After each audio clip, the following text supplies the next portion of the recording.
What's going on, everybody? What's going on, everybody? Welcome to Dubs Only Podcast. Where we take dubs. Shut the fuck up, YTC. Jesus. I couldn't contain myself. The beat's fucking fire, man. Alright, the beat is fire, but like, kiss the beat is pretty fire. I was freestyling. Alright, look, well, welcome to Dubs Only Podcast, everybody, where we take dubs, never else. It's your host, Brandon, with his partners, YTC and Alex. What's popping, everybody? What's going down, fellas? What's up? I'm good. What's up, bro? This dude freestyling before the beat and shit, before the beat drop and shit. Caught me off guard as hell. I wondered who that was talking. I got scared. I was like, did somebody fucking break into YTC's Bro, house? I thought somebody was getting like arguing on the phone or something. I thought Alex's wifey was arguing him. Like that. Jeez. Oh man, don't go there. Well, look, y'all. Today, you know, people wondering knows the beat's fire. Hey. Yeah, that's what I'm saying. The beat is fire. That's why I chose it. But look, today we got a few things to talk about. We got some good things to talk about. Not as many negatives this week, which is a good thing. Mm-hmm. I'm a little sick, so if I sound like a bitch, that's probably why. But also, I want to apologize for everybody who tuned in last week. Wasn't the most organized, but hey, we new to this other than the YTC, we new to this YouTube shit, so we learning on the way. So, with that being said, let's get the show going. First thing we got to talk about today, y'all already know, week 2 NFL season. All right, we saw some good things. We saw some bad things. As a Giants fan, I saw a lot of good things, you know, or at least I'm ignoring the bad things. But overall, we had some good games this week, and I mean, so far, you know, it's just week 2, so we got some the game of the year candidates, and we also have some like weird ass teams that are actually winning for some reason, which is weird. Speaking of teams that are winning so far, you look at the Lions, for example, which it was beautiful watching the Lions beat the Commanders, 36-27. It was beautiful watching Carson Wentz fold. YTC, I know we was watching that game together. What do you think about that game, man? The Lions and Commanders? Yeah. Yeah, man. Fucking that proves to me Washington's defense is very horrible compared to the last couple of years that they were bragging with Montez Sweat and Chase Young and Jerome Payne. And we have definitely a downstep. Their secondary can't cover for shit. Amon St. Brown was having his way all over that defense in that game. And Jared Goff was dotting that defense up. Yeah, Alex, I know you was watching that. Yeah, I mean, Goff has had a very good game. Rookie Aidan Hutchinson, I believe his name is, right? He had 3 sacks. Yeah, which is pretty good. I think that guy's going to be a stud. Overall, great game by the Lions. I am expecting the Commanders to get better, but, I mean, the Lions did a great job, especially with that showing that they had in week 1 against Philly. I knew they would pick it up. It'll be a test for the Commanders this week against a 2-0 Philly team coming up. Yes, sir. This should be interesting. Speaking of other teams that, you know, we don't expect to win but happen to win, we saw the Jaguars, the Jaguars. They dominated the Colts 24-0 in a shutout win. Completely dismantled them, yeah. I'm gonna start with that one. I'm not gonna say Trevor Lawrence is good yet because, you know, the Colts I don't know. I just think the Colts so far have been horrible. I mean, look how they looked against the Texans, and on top of that, I mean, Matt Ryan, what the hell, man? You were supposed to improve that team. I even had you guys winning the team before the season started, and 0-2 start isn't the way to start. You're making Trevor Lawrence. Well, not 0-2, 0-1-1. All right, well, yeah, I'm sorry. Tying with the Texans is definitely not a loss. Anyways, fucking the Jags, they took advantage of a poor executing team, but at the same time, they won the game and they did their job. So I can't take that away from them either. The defense, you know, dominated Matt Ryan. Alex, what you think about that game? I mean, I was a little surprised. Like I said, I did not expect Matt Ryan to play that bad. I had 3 damn interceptions. Trevor Lawrence, of course, is a stud. Christian Kirk does not get as much credit as he deserves. Great game, I think, or average. You can say average, a little bit. He's still not worth the money. He went 6 for 78 for 2 touchdowns. That's pretty decent. Yeah, that's pretty good. I mean, he got 6 receptions and stuff. So that's great. But yeah, it was so much. I did expect the Jaguars to win because I was reading beforehand about that whole, you know, home win streak that they have with them, which I think it was 7 and now it's 8. But I definitely did not expect it to be a 24-0 shutout. Like, yeah, exactly. I think the Colts, I think they're on the hot seat already, believe it or not. I know we're only 2 games in, but the Colts were supposed to improve.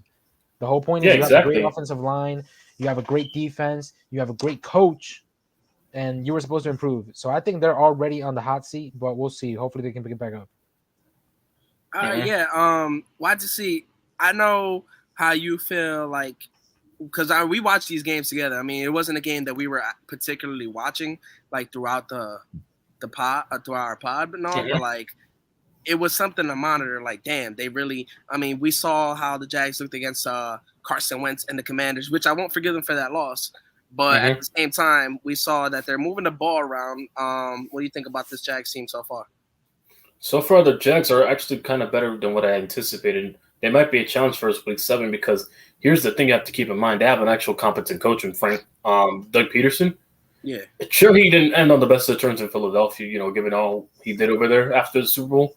But he's competent enough to manage a poorly managed Jaguars team for the last couple of years or for the last decade, let alone. So there's somewhat of an infrastructure being in place from Super Bowl tandem, Super Bowl cadence that Doug Peterson carried for that team. So that's good for the Jaguars moving forward. They want to, head on the right step. Yeah. Speaking of heading on the right step, one team that I'm looking at right now, as far as like, they kind of give me Colts type of vibes, but they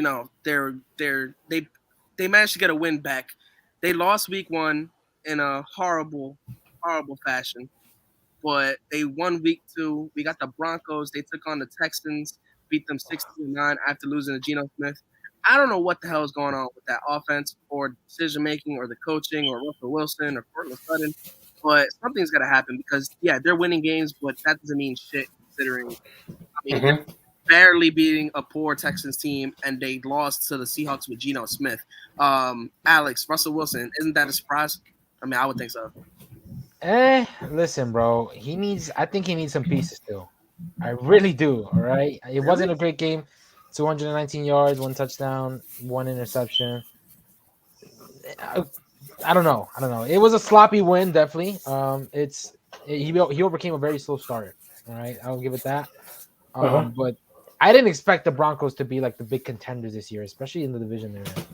But remember, as the Texans, I also think I understand they're supposed to lose, right? That's what we look at it. But I've said this on stream before. Money mills, baby. Money mills. When you're that guy or you're that team and everyone expects you to lose, you have nothing to prove.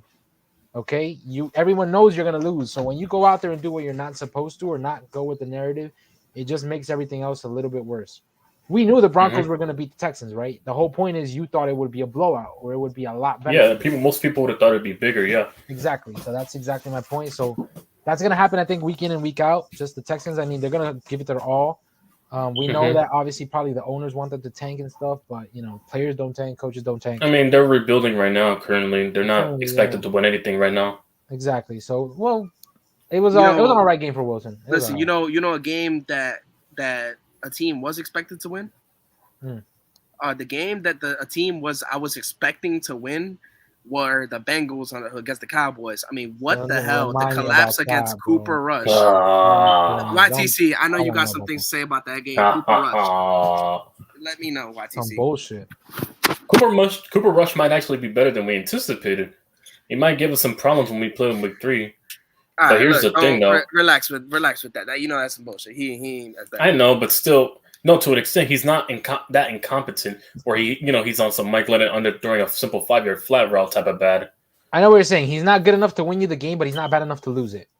Exactly. He's a mid, basically, yeah. He's a mid, yeah. Cooper Rush?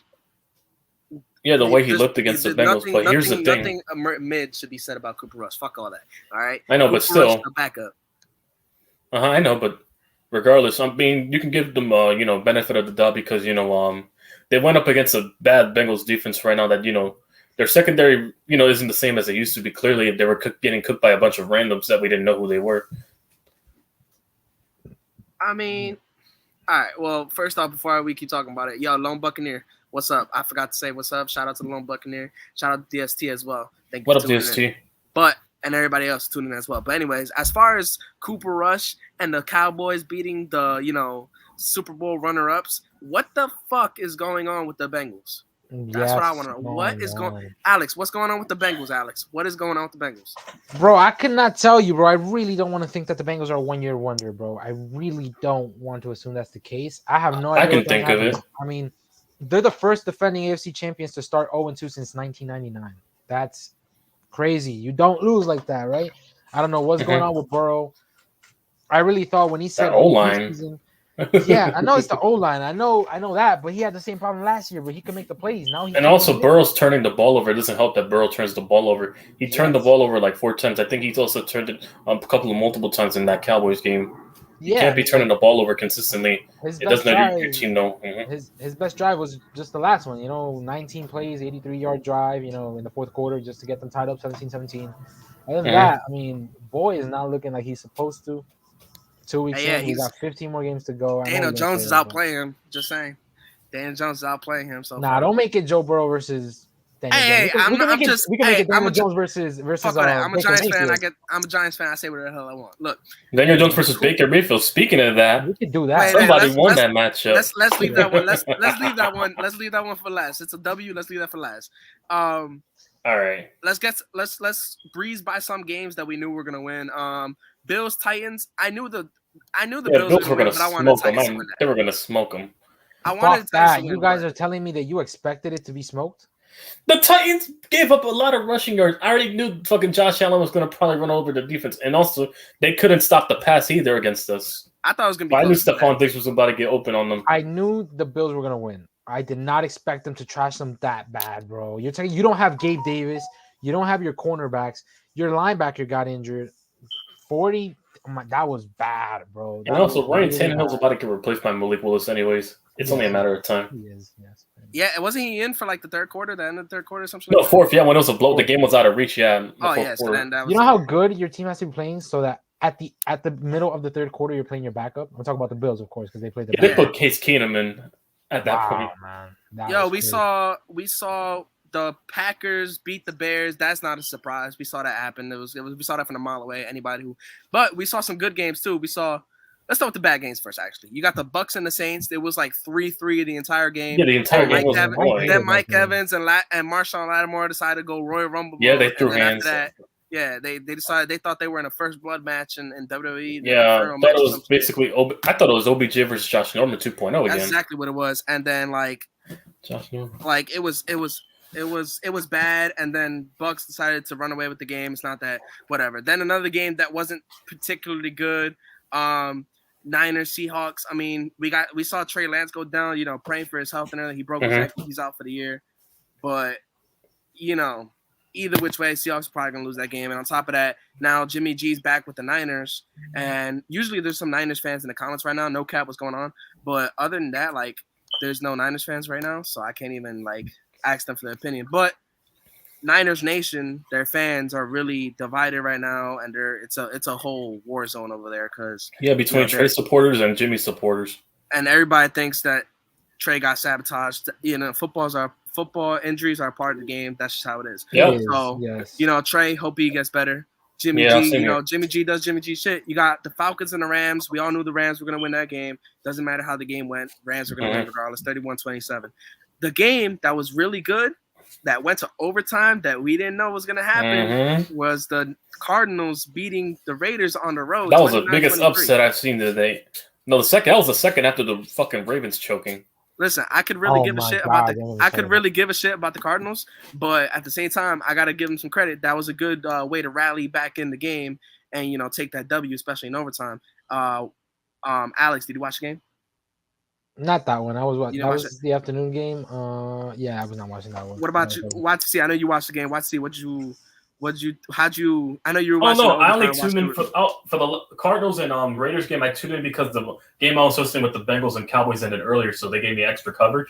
I was able to see Kyler Murray tie up the game and get the 2-point conversion. After that, I saw the majority of the overtime. That's it. Well, yeah, like Javi said in the comment, that's my brother Javi right there. Javi, he said in the comment, Raiders fucking suck. All right, the fact that you fucking were up 23 to nothing. You were up 20-0 and decided to lose that game in overtime. Hunter Renfrow decided to fumble, and I think it was Byron Murphy took it back. Byron Murphy took it all the way. Yeah, that was some crazy shit. Another blowout that turned into a choke job. Obviously, Ravens, Dolphins. Ravens were up man. 35-14 and decided to give Tua 6 touchdowns. 5. Was it 5 or 6? Nah, it was 6. It was 6 touchdowns. And you know what? I'm more pissed off because I was playing against Waddle in fantasy. So that fucked me over. I was playing against Waddle and Lamar Jackson. You know how? If you play Waddle, no, imagine playing fucking Hill and fucking Waddle in fantasy. Both of them motherfuckers 8. I was playing against Lamar and Waddle, and I'm pissed. All right. You had 2 receivers that had 170 plus each and 2 touchdowns each. That's how bad it was. I can't blame Lamar because Lamar did what he did. He did his job. Yeah, but it proves the Ravens defense is ass. Their secondary all ass now. And that's why we have Wink Martin. That wasn't Lamar's problem, but yeah. That was, defense failing. What were your thoughts on that game, man? Because once again, like I said, the Ravens defense is fucking ass, man. Their secondary clearly hasn't improved compared to also the way it looks. They're clearly missing Wink Martindale because beforehand they can blitz anybody and stop any quarterback, from taking over the game completely when they were healthy. The Ravens weren't coming into the game dealing with no significant injuries, so there shouldn't have been an excuse for them, to choke the game away from that. Alex, that choke job. How'd you feel watching that choke job? Listen, some bullcrap, man.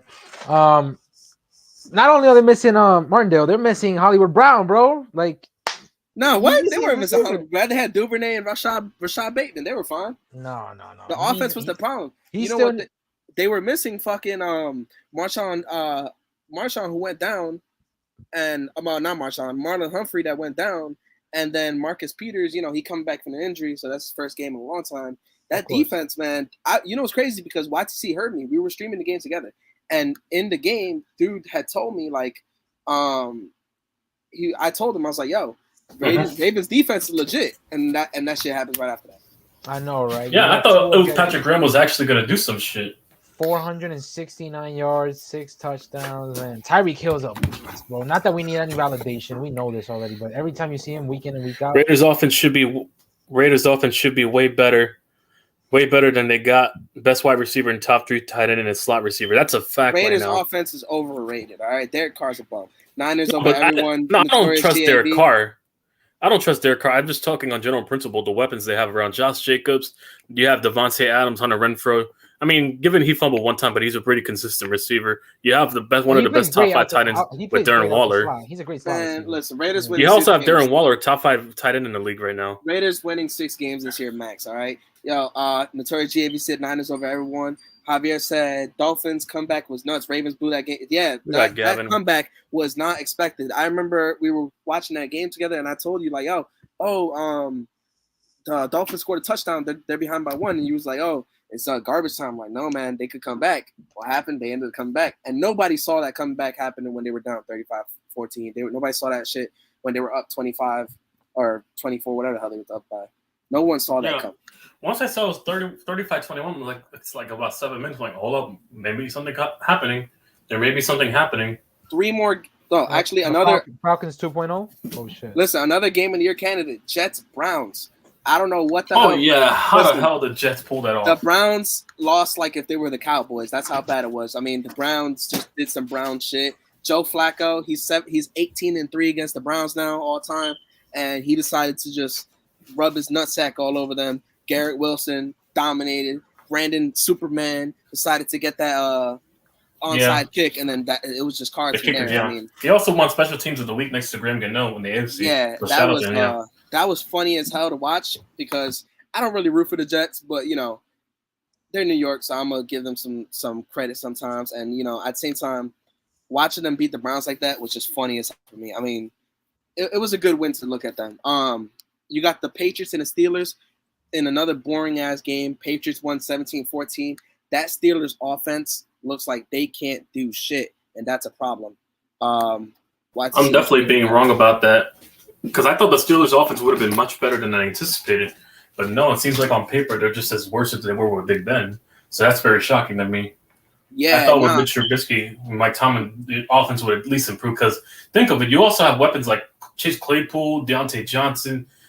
You also have Pat Freiermuth. You also have Najee Harris helping you, take the pressure off the run game. I thought they would have been able to move like a well-oiled machine after what all the skill position players Trubisky had compared to Chicago. But no, you know what it was though? Honestly, I can't. Looking at the Steelers so far, The only person I could blame is the only thing I could blame is coaching, because there's no fucking way that offense is still that bad with a quarterback that could throw, that can throw, because Mr. Trubisky can throw.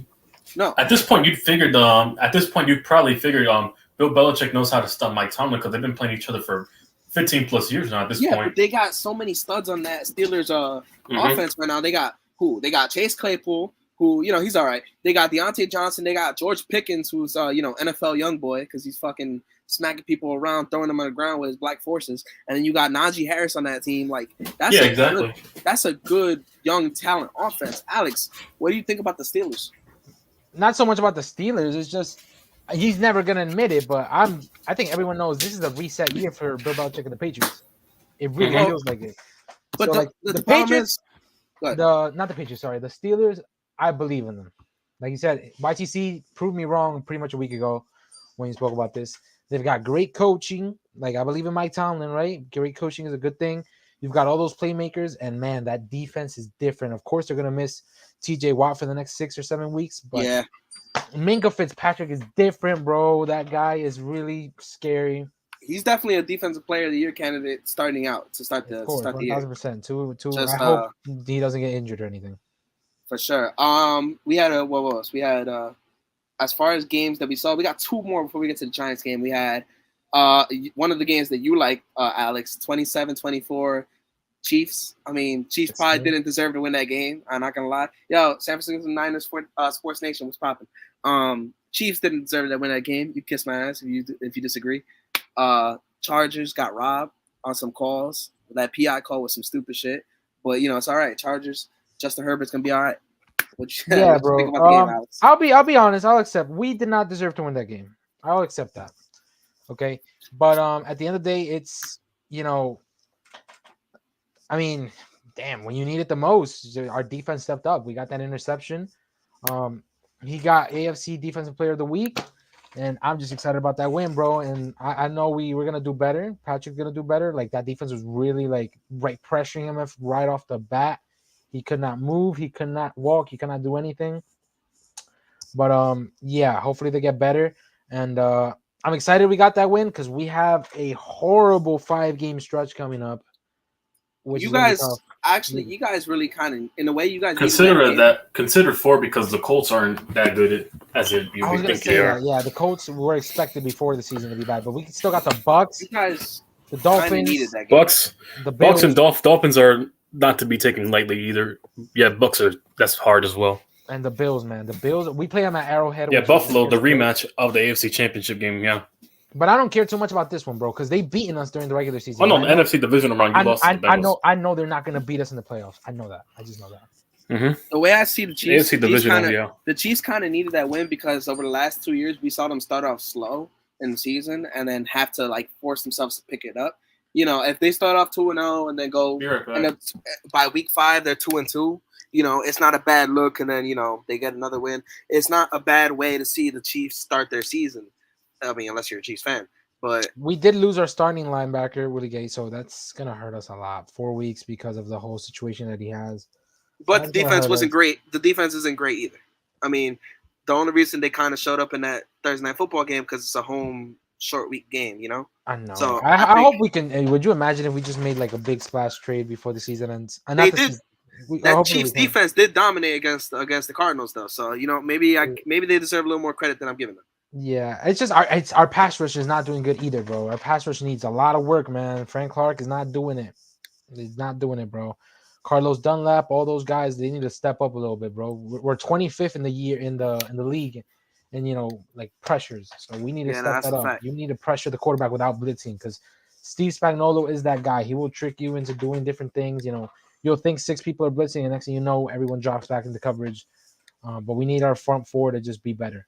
Yeah, no, I saw him when he was on my Giants. It was beautiful. We got one more game. Speaking of Spags, shout out to Spags because I still haven't forgot about 2008. He's part of that defensive coordinator unit from that Patriots Super Bowl. Hell yeah. Spags deserves a bunch of credit. Sorry, before we go, he deserves a bunch of credit for how good the Chiefs have been the last couple of years. He has been able to do wonders with very little, if you know what I mean. He's been able to do great coaching and great plays All hell, Jimmy G. Horrible amount of Mike players. McDaniels is looking like a god turned the ball over to a stud. It could be that, or it could also be just having two good solid receivers in Tyreek Hill and Jalen Waddle. That helps definitely, and Mike Gesicki. Yeah, that's like Also, you have a good pass catching running back in Chase Edmonds. He's a really good pass catcher. Not Before we get to the Giants game, we got to talk about our other divisional rival, who got if you think about it in hindsight, it's kind of the easy matchup, but fuck the Eagles, 24-7 against the Vikings, Monday Night Football. Kirk Cousins, prime time, he needs those lights off. Yeah, prime time showed up all right. He needs them. I also want some money off that game. He needs them lights off. All right, Kirk Cousins, man. If it's not a 1:00 game on a Sunday, he's ass. That's just the way it is. Yeah. But yeah. You know what? YT, take it from here with that game. Yeah. Oh yeah, I won some money off of that. I took the under on AJ Brown. I also took the under on. I took a lot of unders except the over on Jalen Hurts passing. So I took 3 unders and won some money. Man, fuck the money that you made on the game. I'm pissed off about the Eagles money, all right? I wish you would have made no money and the Eagles lost, all right? That's just how I feel. The Eagles should have lost that fucking game. I wish the Eagles would have lost and I would have still won some money, but it is what it is. That would have been nice. Jalen Hurts, I'm not hearing this Jalen Hurts bullshit, all right? Let's see how he looks in the mid-season, all right? Let's see how he looks there. Yeah, Alex, no, let's see. I want to see him go against a legit defense, not the fucking Viking shit. The Vikings defense has been very inconsistent. And you can ask my homeboys that I hang out around with on a daily basis. They'll tell you the same thing. Listen, the Vikings are very inconsistent on defense. When we force Jalen Hurts to throw 3 interceptions again on the Giants defense, I don't want 4. Alex, yeah, or 4. Alex, what you think about that Eagles game? I mean, fuck Kirk Cousins, but what you think about the game? Bro, I said this for the longest time. I think the Eagles are the real deal. I've said this, and I want the Giants to win so bad because I support them because I live here and they're your team. I want them to do great. So I'm not going to get into the Giants right now. But I said this, that Jalen Hurts, he might not be the man, but I think he's a little above average. He can get that done. He looked very well. Sorry, I can barely speak. He looked very good. He got 333 yards, 1 touchdown. I know he did, but also, Jalen Hurts kiss my ass. I want to see him do that against our defense until week 14. I'm not taking him legit. Listen, Kirk Cousins, man. Like I said, fuck Kirk Cousins once again. I'm still pissed off, man. There was no reason that him and why did Justin Jefferson get sunned by Darius Slay? It shouldn't have been. No, Darius Slay complete. He should have had 3 picks in that game. That's how bad Kirk Cousins was. He almost had 3 picks in one game. Alone. Justin Jefferson is that man, but this was Kirk Cousins. Kirk Cousins. This is how flawed the NFL is. I see this dude. How can this dude lock up Justin Jefferson but get cooked by Darius Slayton on 2 different teams, and he's not even that good? I blame Kirk Cousins. Look, this is exactly how he was. No, get those lights off. Turn them off. You hear that? Turn the lights off. It's too fucking bright. Let's go. Ready? All right, he's fucking sucks. Now, the best game of the week, obviously, the Giants took on the Carolina Panthers in the home opener, and the Giants fans in the stands made some noise with Martindale on the sideline with his arms crossed, serious face the whole game, even when we had the lead. Just content with his small Cuban staring. With his small Cuban link on his neck, looking like a baller. Giants start 2-0, and they beat Baker Mayfield at home after Baker Mayfield was talking all that shit. We're not gonna forget what he said. Baker talking about. I forgot keeper seats 3 years ago. I thought you guys wanted to draft a winner. I thought you guys. All right, look, Baker Mayfield, you went home twice. Baker Mayfield, you probably have more commercials than touchdowns you've had for the last 3 years in your league. I don't want to hear it. Kiss my ass. Daniel Jones outplayed you. All right, I don't give a damn what the Daniel Jones haters say. Plus, he could have won that game. This motherfucker was overthrowing everybody like fucking Derek Carr in that last game we played the Raiders last year. Now, he was overthrowing everybody. Before I take a shit on the Panthers, Alex, what you think about the game? Okay, I'm gonna take my time with this real quick. Damn. I liked it. Okay, we got the win, and I say we because again, I support the Giants. I really do. You're a Chiefs fan. Stop it. Yes, but I support the Giants. That's why I said I support. I never said I'm a Giants fan. I support the Giants. You used to be a Giants fan. I used to, yeah. But what's it called? I'm gonna say this straight up. We might have to do this argument in the next episode. I don't believe in DJ. DJ played horrible. What are you talking about? What are you talking about? He carried the game. Yo, hold on. Shout out to my other brother Junior who popped up. Won. Thank you. I'll give him credit. He won the game when he was supposed to. He really did. I'll give him credit for that. He carried the game. He did not carry the game. Listen, as long as you can be clutch when you need to. Bro, there's one thing about putting up good numbers, but there's another thing being clutch. Some quarterbacks have it, some don't. DJ proved he has that clutch factor when it matters the most. I just said for like 5 times, I give him credit for doing the right things when he was supposed to. 1,000%. That's being a clutch quarterback. You know what? He did not play good to win the game. The defense won that game, bro. Alex, you know what? I'm gonna just say something that I just saw right now that just popped up on my phone from the NFL app, talking about how DJ's stock or his QB index is on the rise just because he hasn't had the best stats over the last 2 weeks, considering his best wide receiver right now is Richie James and Sterling Shepard, all right? And his line, still isn't the best, but the line did their job, so I won't. But either way, his fucking wide receivers are Richie James, a special teamer. He might as well have David Tyree out there. Considering that, dude's still making plays and he's still winning games. All the DJ haters kept saying was, oh, we don't care if he doesn't have anything because he's not winning games. Well, guess what? We started off 2-0 and he's doing it with nobody. All right. The play calling was fucking horrible because not only was the pass game struggling, but the run game was struggling just as bad, if not worse. Yeah, they contained him to 72 yards. Saquon didn't pop until the second half. DJ is not that guy, bro. He's not. He's really not. Listen, you can't say that two weeks into the season. I've said that for 4 years straight. What else do you want me to do? This is why you're not a Giants fan. You're a fucking Chiefs fan. I know. Thank you. I'm used to winning. I am. I really am. Okay. But DJ is not just like when Marcus. Just like when Marcus Mariota let that comeback against you guys in the playoffs and threw a touchdown to himself. Right? He used to win. That doesn't hurt. Win, right? We won a Super Bowl so long after that, and we're gonna make it every year. You think that hurts? That doesn't hurt. Overrated as Chiefs team. Overrated. They won the Super Bowl. And Listen, then they made it the next year. Weren't you guys supposed to lose to the Giants last year or the year before, whatever? Oh yeah, we got robbed by the fucking refs. The refs. Then the refs robbed us from that. Darnay Holmes had a game-winning interception right there, but the fucking refs called They called it holding, and then you look at the play call, the replay, and it wasn't even holding at all. He barely touched dude. Do you realize how far back you have to go to just trash me on something? Like you had to go back to a Titans playoff game and then a game from 2 years ago. I'm talking about last week. When I met you, you were a Giants fan. I was. I really was. That's all I gotta say. I stopped being a Giants fan right when YTC, what you think about the game? What you think about the Panthers game? It's bad play. Listen, I saw some good and I saw some bad. The bad I saw was play calling. Obviously, I want to get the bad out the way. We have to get better at play calling. I want to see us open up the playbook more, but I guess that's going to be a thing as we progress through the weeks and build chemistry. Do you think do you think Mike Kafka should continue calling the plays, or should he be? Yeah, I was still leaving with the call the plays, because we have the hot hand right now since we're winning games. You know what right I think it is? I think it's just because the players, since they're learning the playbook. I mean, it's a little. Yeah, exactly. They're learning time. You have to let it gel over time. It's only the. I don't like how they're using Kenny Golladay, bro. They're trying to use Kenny Golladay the way the Chiefs use McCole Hardman. They're not using him at all. There's a difference. They're not using him. That's what I'm saying. They're trying to use him the same way we use McCole Hardman. They're just like special plays and stuff. Like, no, he can be a number 2 or number 1 guy. Give him. But for Golladay, at this point, effort.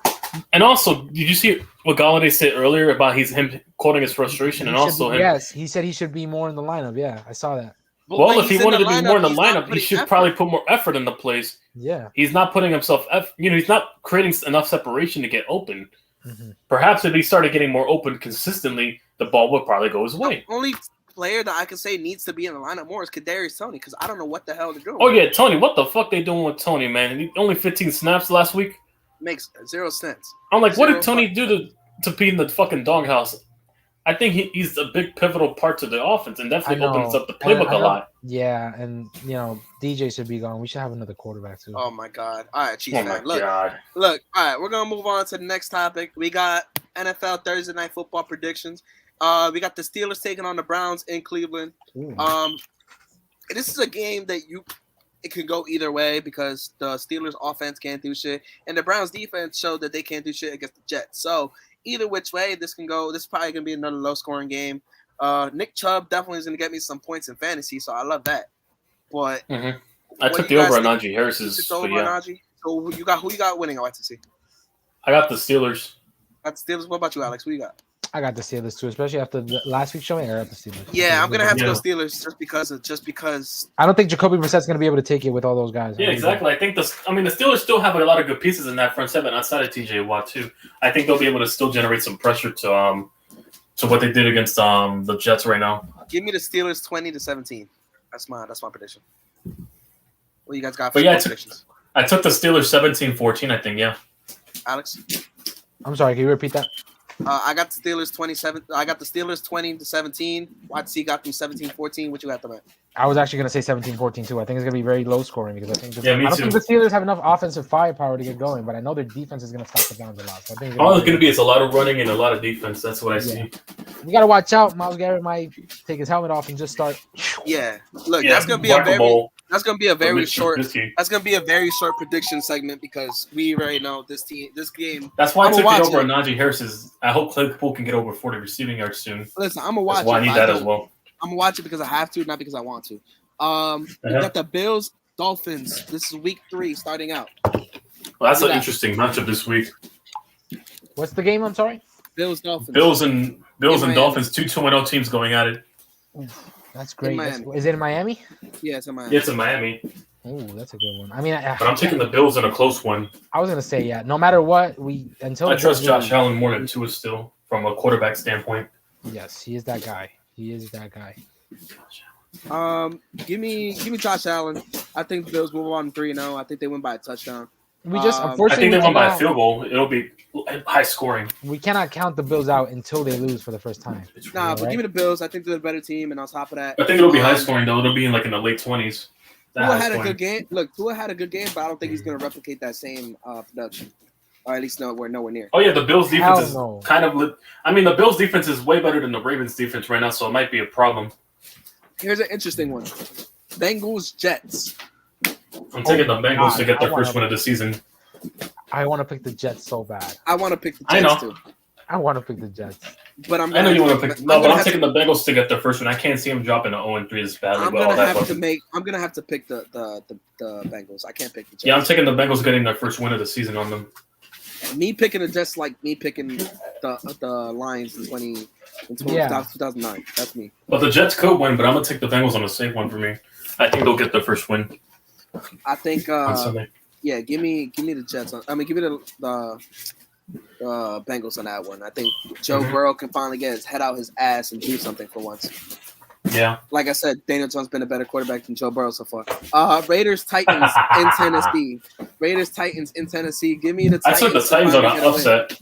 I took the Titans on an upset on this one. I think they're gonna come off pissed off. Oh, go ahead.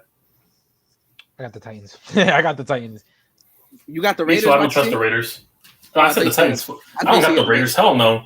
I'm not inclined to pick them after that choke job they did. And also, I think the Titans are going to come in pissed off after getting embarrassed on primetime TV and take their frustrations on the weak Raiders defense. I don't think they lose again. I really don't think they lose again. I think they'll get their first win as well. Two teams will get their first win on Sunday. We got the Saints and the Panthers in Carolina. Saints. I'm taking the Saints, but don't be shocked if Carolina wins in it since they're home and it's rivalry game. Give me Carolina in that one. I think since they're at home and I think Jameis Winston, he's been struggling with the fractures in his back. That is a fact, yeah. They might come out flat on the road, and I give me the Panthers. Give me the Panthers on the road. Yeah, that game could go either way, but I'm going to take the Saints on that one for me at least. I know if I wouldn't be shocked if the Panthers win. Ravens, Patriots. Ooh. Ravens and Patriots? Give me the Ravens by a slight field goal. It's in New England. I know it's in New England, but I think they'll win because, I still don't trust Mac Jones in an offense. I trust Bill Belichick, not Mac Jones. But, yeah, no. But he's the quarterback. He's supposed to engineer the entire offense. He's the face of the offense that moves. I got to take the Ravens, yeah. I don't see the I'll take Lamar, but mostly because I trust Lamar than Harbaugh on the defense. I trust Lamar over Mac Jones. This is going to be my second upset of the week. Give me the Patriots by a field goal at home. Wouldn't be shocked as well because, it's New England for some reason, yeah. Yeah, I think if anybody can shut that Lamar shit down, probably Bill Belichick are looking hot on defense like always. So yeah, the Patriots. Got another one. Lions, Vikings. Who we got on that one? Taking the Vikings. I'm taking the Vikings on that one. I want the Lions to win very, very so bad. Lions could probably win because they've been on fire right now, but I think after what the Vikings You went said it through on yourself. Monday The night, Vikings defense is so inconsistent, and Goff has been so far consistent. So I mean, maybe he could throw a couple. I know it could be high scoring, but I think the Vikings will come in that game pissed off after what happened, you got, Alex? being frustrated. Make a decision, Alex. Who you got? I said the Lions. No, you said you wanted them to win. You didn't say you think. Oh yeah, I'll take the Lions. All right, Yeah, he took the Lions. I took the Vikings. You got the Lions.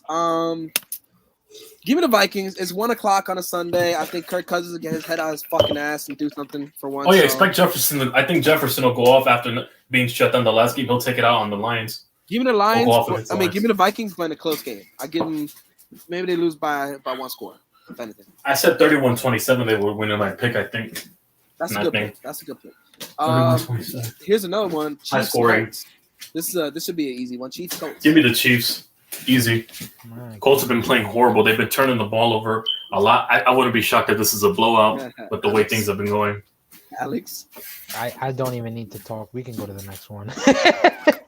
Give me the Colts, baby. Give me the Colts. Colts. Do you want to bet? Do you want to bet on this? Do you want to bet on this?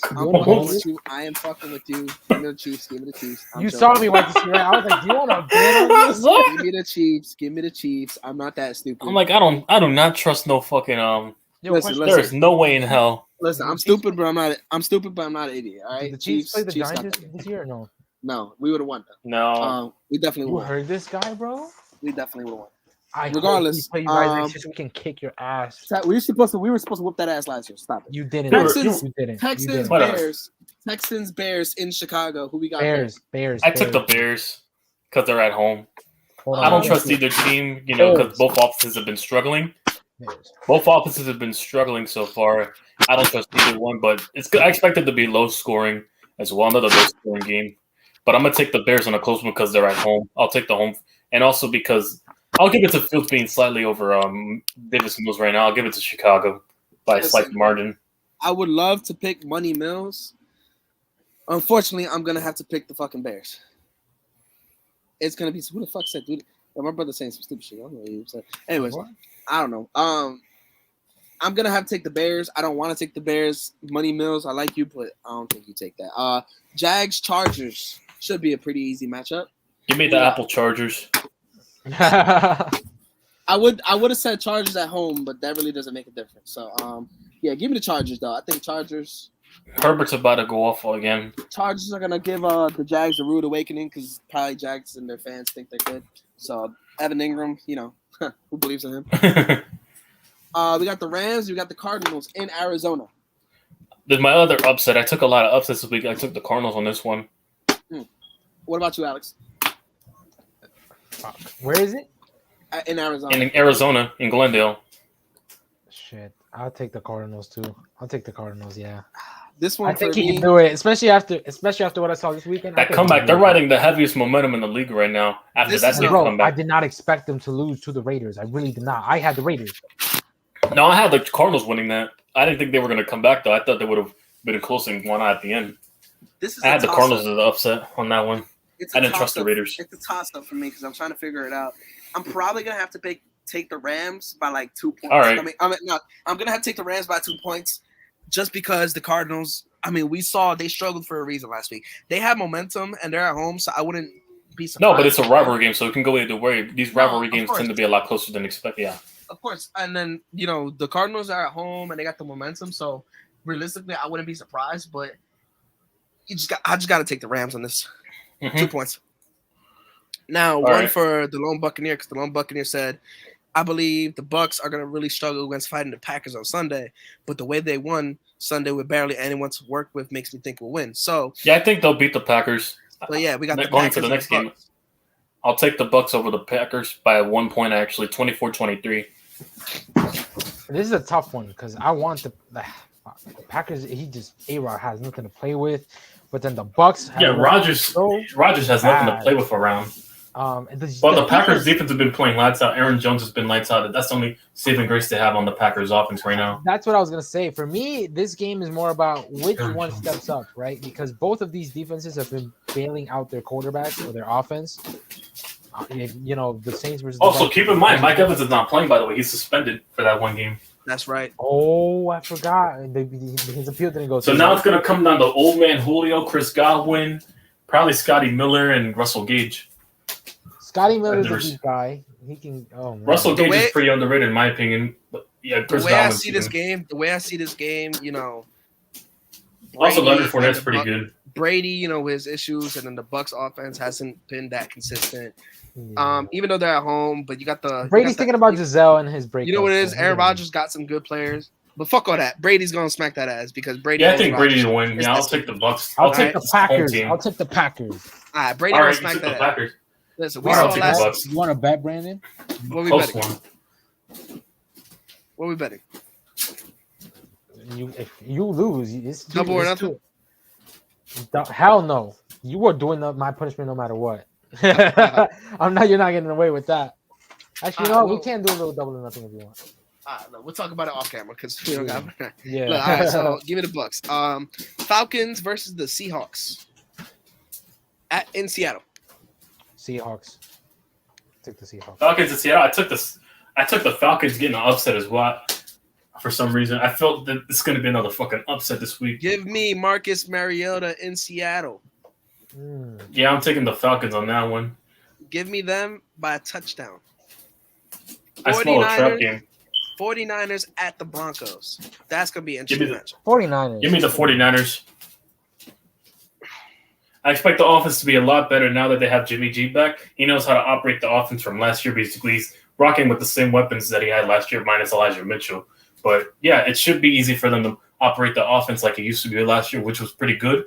And the Niners defense is still pretty well. So I'll take the Niners on here. Plus, the Broncos have been struggling a lot on offense. Listen, give me the Broncos. I think they'll finally, wake the hell up and do something right. Jimmy G can lead that team to win this game. I'm not thinking the Niners could win this game. But they're at home, and I think Russell Wilson finally has to make something work. I mean, he's getting paid all that money, and I believe in Russell Wilson. He's a good dude.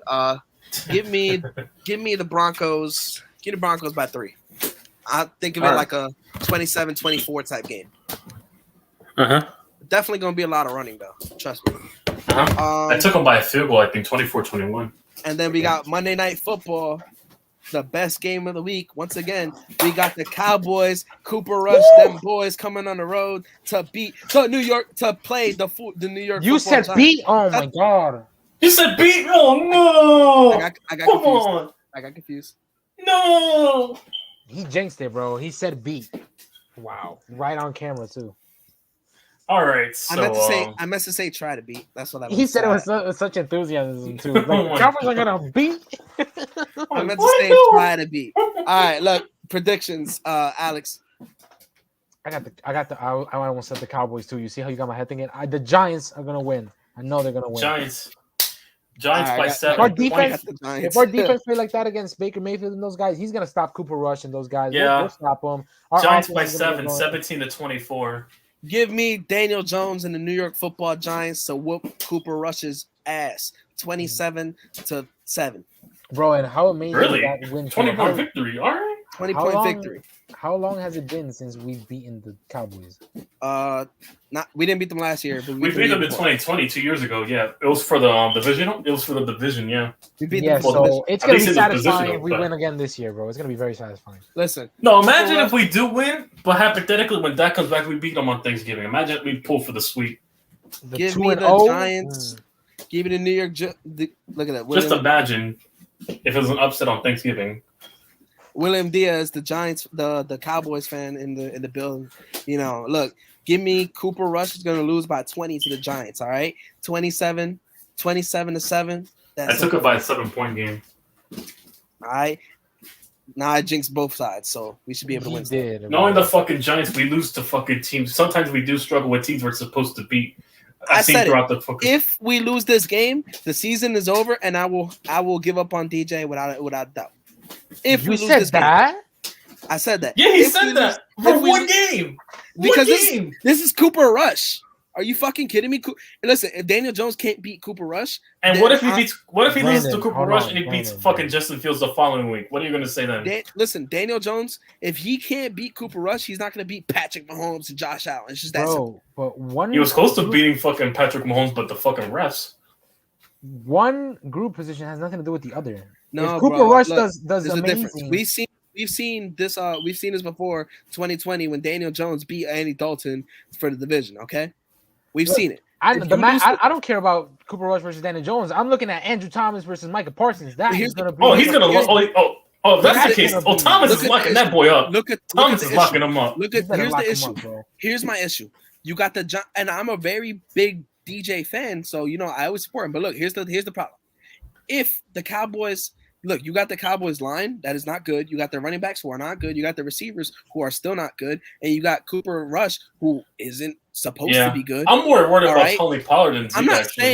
I'm not saying the DJ has to come out and throw 4 touchdowns and 500 yards. I'm saying DJ needs to win the game. If he doesn't win the game, I can't have faith in dude for not beating Dakless Cowboys. The biggest knock is that he can't win games. I'd rather him look ugly but win the game than look pretty and lose. If we win ugly, I don't give a fuck. Here's the thing. Nobody cares about moral victories in the end of the day.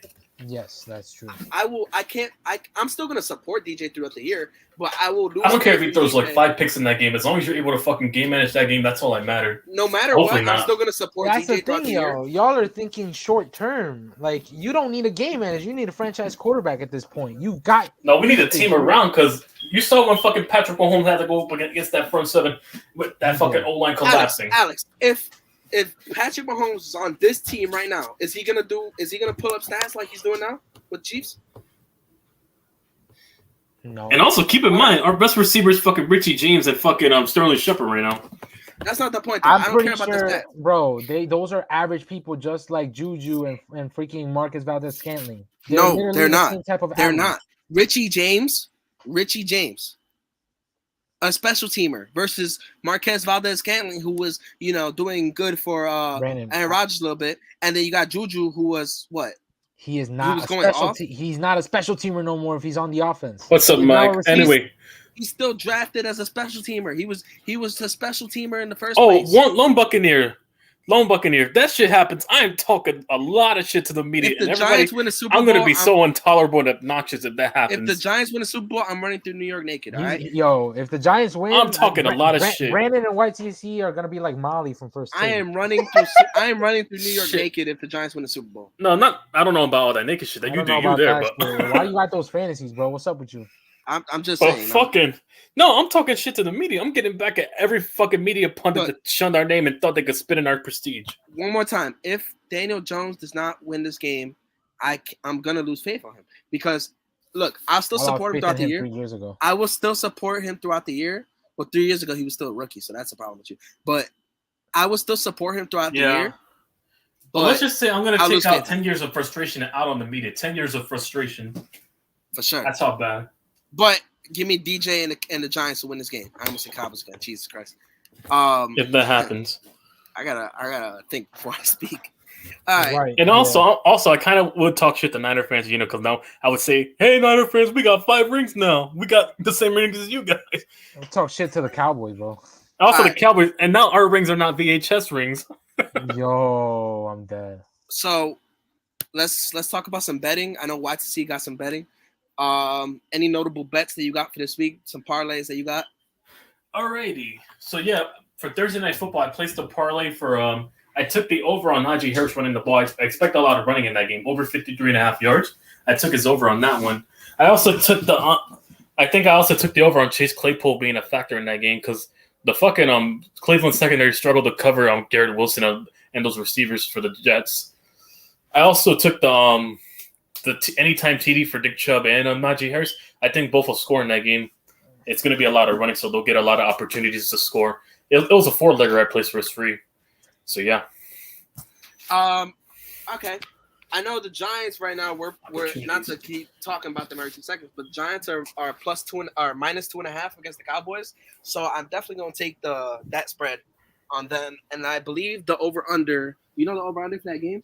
Gotta check it. Yeah, the over, I think it's like 39.5.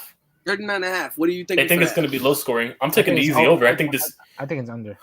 You think the under? Under 39? No, I think it'll be over because usually those rivalry games go over plus 20. That nobody expects, to basically. Mm-hmm. Even though I said 27-7, I'm still going to take the over. Just because I'm thinking the over. I think it'll be definitely over 40. It could be exactly 40. It could be like 21-20. It could be something like that. You never know. All right. Well, I'm looking at some premier backs. Same game parlays. We got Nick Chubb anytime scorer and Nick Chubb 75 rushing yards. Najee Harris 40 rushing yards and 15 plus. That was difficult for me to. Hey, listen, that was difficult for me to pick as well because I didn't know what to pick with Najee. Not with Najee. With Nick Chubb running all over the Steelers defense because I gave respect to the Steelers defense. I think they can contain the run. Well, that's the thing. This is that's going to be difficult. This same game parlay, so Chubb needs a touchdown and 75 yards, and Najee Harris needs 40 yards on the ground. I don't doubt him getting a touchdown. I just doubt him rushing for over 75 yards. I think the Steelers are going to be dominant stopping that run, I think. That's why I stood away from that bet. It can go either way for me. Well, either way, it's plus 400. I think that's something you should take. I mean, 75 rushing yards, I think Nick Chubb could do it, plus a touchdown. Najee Harris definitely has rushing yards and receiving yards. So plus 400. No, but I just played safe and shied away from it. But yeah, I played safe on that. Betting is about fucking risk, YTC, all right? If you want to keep being a pussy about it, you ain't going to make no money. Hey, listen, I made money last week taking small leggers. I'd rather win ugly than fucking lose pretty. So Facts. You're right. Bengals are -5 against the Jets. I think I'm going to take the Jets +5. Oh, yeah, definitely. I took the Jets +6 and they came back and still won. Give me the Jets +5. +6 last week. Bengals probably still win, but give me the Jets +5 just because they'll cover the spread. Yeah, I think they'll cover that as well. +5 seems coverable, I think, especially with the Bengals that have been struggling to an extent. But the Bengals could probably win by a field goal, to be honest. Could be a lot closer. I don't think it'll be a blowout. Let me see. Lone Buccaneer says, "Hey, I wouldn't be mad if the Giants were to beat the Bucks in the NFC Championship to later win the Super Bowl. I'll just laugh if the Bills lose the AFC Championship." Listen, Giants are going to beat the Bills in the Super Bowl just like they did before in the 90s. No, they're not. That's not going to happen because especially if it comes down to a kick. Listen, Alex, kiss my ass. No. You know what? They changed. So what if Daniel Jones beats Josh Allen in the Super Bowl? If that's the case. No, I'm saying that won't happen because we're not going to play Josh Allen. You might play Patrick Mahomes, but you're not going to Josh Allen. Yeah, well, and if he beats Patrick Mahomes, you're going to be conflicted to pick. If that happens, I quit the show. I will never come on here again. For that you know what? I don't give a fuck. I hope we do that does happen. It's a lose-lose situation. I will happily talk shit about you every week without you being on the show. Actually, the Dallas and Giants odds changed. It's not -2.5 Giants anymore. It's -1 now. Yeah. What? Yeah. Did they have this much faith in Cooper Rush? What the fuck? I don't know. Man, whatever. We're still winning. I don't know how I feel about that, to be honest. I mean, all right. We got the Niners favorite -1.5 against the Broncos. Over under for that game is 45. What we thinking? I think he lagged a little bit. All right, it's all good. All right, what about you, Alex? We got -3.5 for the Rams against the Cardinals. Over unders at 48.5. What are you thinking? I'll take the over. Take the over easy. That's an easy over. That's an over. Before they changed I saw they changed the minus. I guess it used to be -4, but now it's a -3. That's why I took the Cardinals +4 when that was going to happen. Last bet that I got on my mind, you got Tampa Bay -1.5. Tampa Bay -1.5 against the Packers. Over under 41.5. I'm definitely taking over on that. Oh, that's the over. That's an easy over. That's an easy over. But I don't think the Bucks are gonna win. But yeah. Well, no, win or lose, it's an easy. You could play safe though. You could play safe. You don't have to be obligated to choose the spread if you want. Some parlays you can mix up with the spread and the over and under. So you're not certain about a team covering or winning. That's what I usually do. Fair enough. All right, look, let's talk about some fantasy football. All right, let's see how'd you do this week. I lost because my running backs went down. Yeah, injuries are part of the. I lost in all three. I lost in 2 of my leagues and won 1. But yeah, I'm still 1-1 right now. Yeah, I'm 1-1 in all 3 of my leagues so far to start the year. This is some bullshit. I feel this week's a bounce back game, but not with Alvin Kamara returning this week versus Panthers. I think that'll be a perfect game to rebound for him. I got blown out. Alvin Kamara. I got blown out last week. What was it? I got blown out 182 to 124. It was that bad. My opponent had Jalen Hurts, Stephon Diggs, Mark Andrews. It was bad.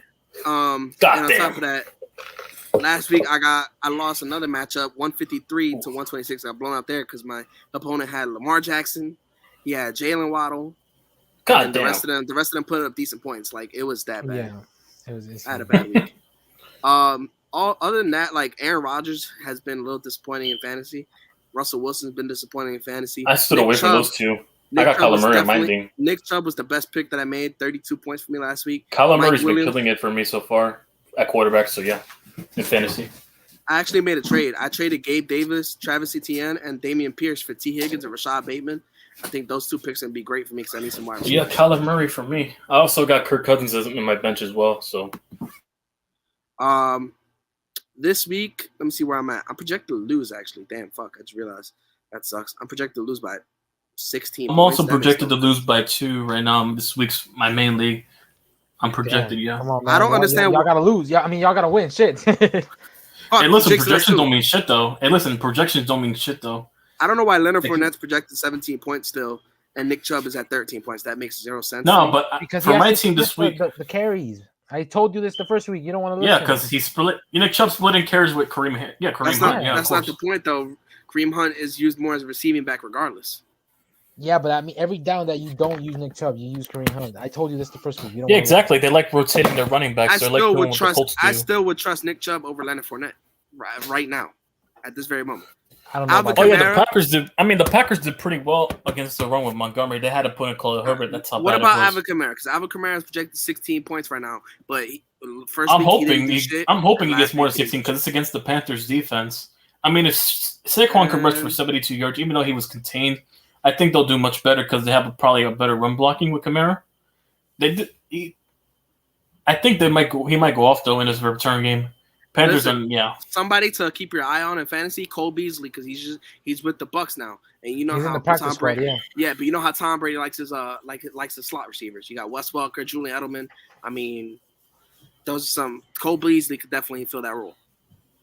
He can, and he's a veteran. He's an 11-year veteran. He knows what he's gonna do. He's like another quarterback on that field, so I think that's gonna be a great connection. Yeah, good job. All right, well, anything else you got for fantasy? You want to see? Look for Amon St. Brown. Look for Justin Jefferson to go off as well. If you have him. Amon St. Brown. I wanted to trade for him, like I said, but Amon's Egyptian God St. Brown. Yep. Oh damn! I just realized my ticker had the wrong fucking. No, because Ra's the sun god and Egyptian lord. So yeah, the Egyptian God St. Brown. Jesus. All right. Well, look. For right now, we're gonna leave it at that. We're gonna take a quick break, and then we're gonna come back, and we're gonna talk more about. Sir. I think our next segments we're gonna talk about. I'll tell you right now because I gotta look for this shit. We're gonna have some sports world conversations. We gotta hit UFC, and then we gotta talk about AEW, and then after that, we got our closer. So, like I said, short break, and we'll be right back.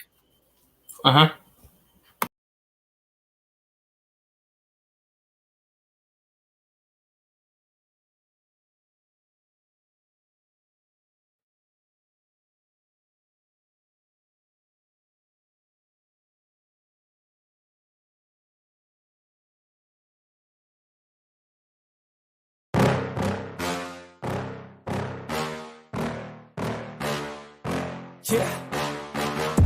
Please tell me that I can't, that I won't, that I fail, that I'll never make it out, yeah.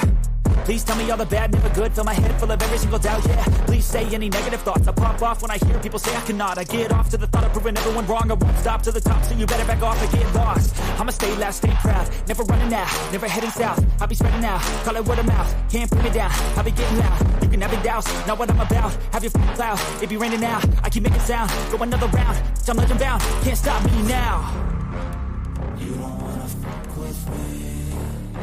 A slow burn like a disease. Just tell me that I can and I'll show you things that you couldn't believe. Just tell me that I can. Just tell me that I can. Just tell me that I can. Just tell me that I can.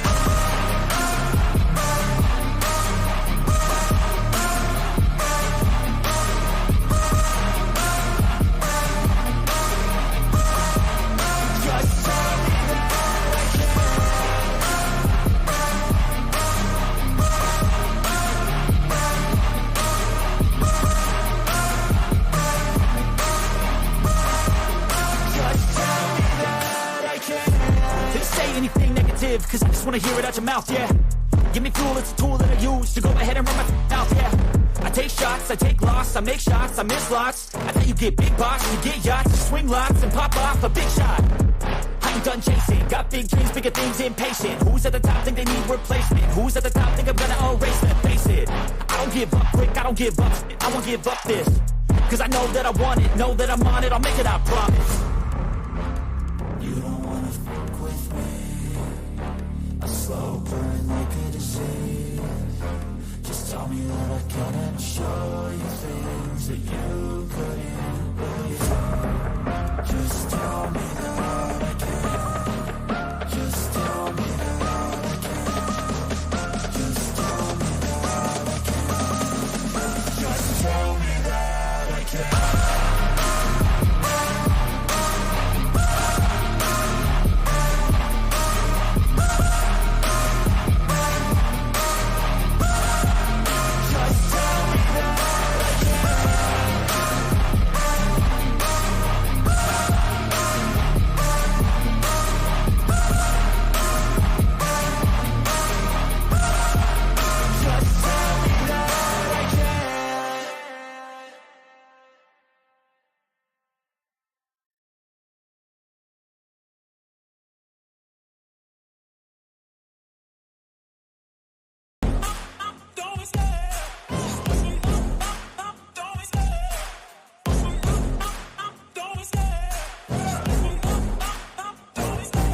Love the chase and the hunt, and I set the pace when I'm running. I always take what I want and I always give it 100. Don't need a bank, no I'm funded. Play the game like it's nothing. I'm always thankful for something. Don't take for granted, stay humble. Now wake up!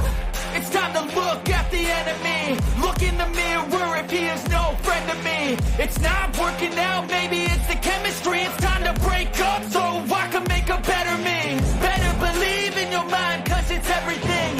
You can mold, shape, find almost anything. All it takes is some time and some clarity to find your identity. It's mind over everything.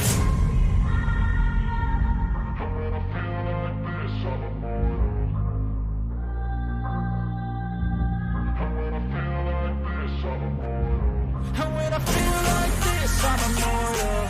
When I feel like this, I'm immortal. When I feel like this, I'm immortal. When I feel like this, I'm immortal. Don't stop, just looking up, don't stop.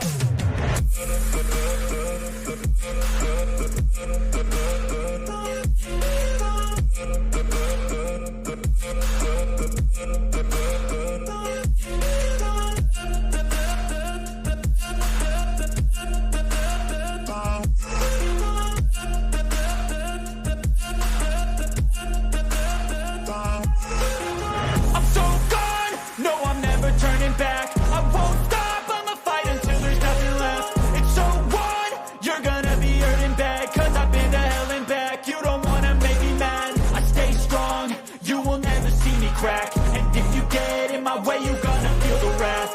Gotta say it to my face while he's looking back. Mirror breaks after math, when I hate I attack.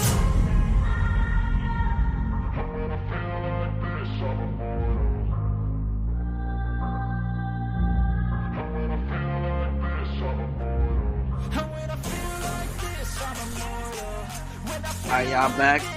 I'm back for now. Waiting on Alex and Watch Your Seeds to finish up what they're doing. In the meantime, I want to talk to whoever's in here. Thank you for tuning in. Right? We got a few things more to talk about. We got UFC 279.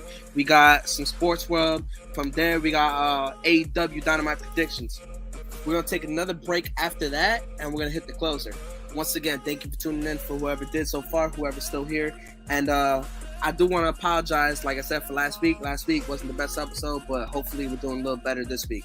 Like I said, we're waiting on Alex and Watch to come back, and then we'll start up again.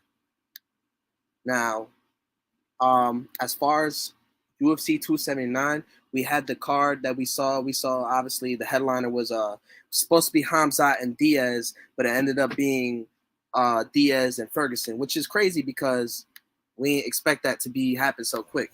What's up, Watch? We didn't expect that to happen. We never expected that to take out the trash. Yeah, you good.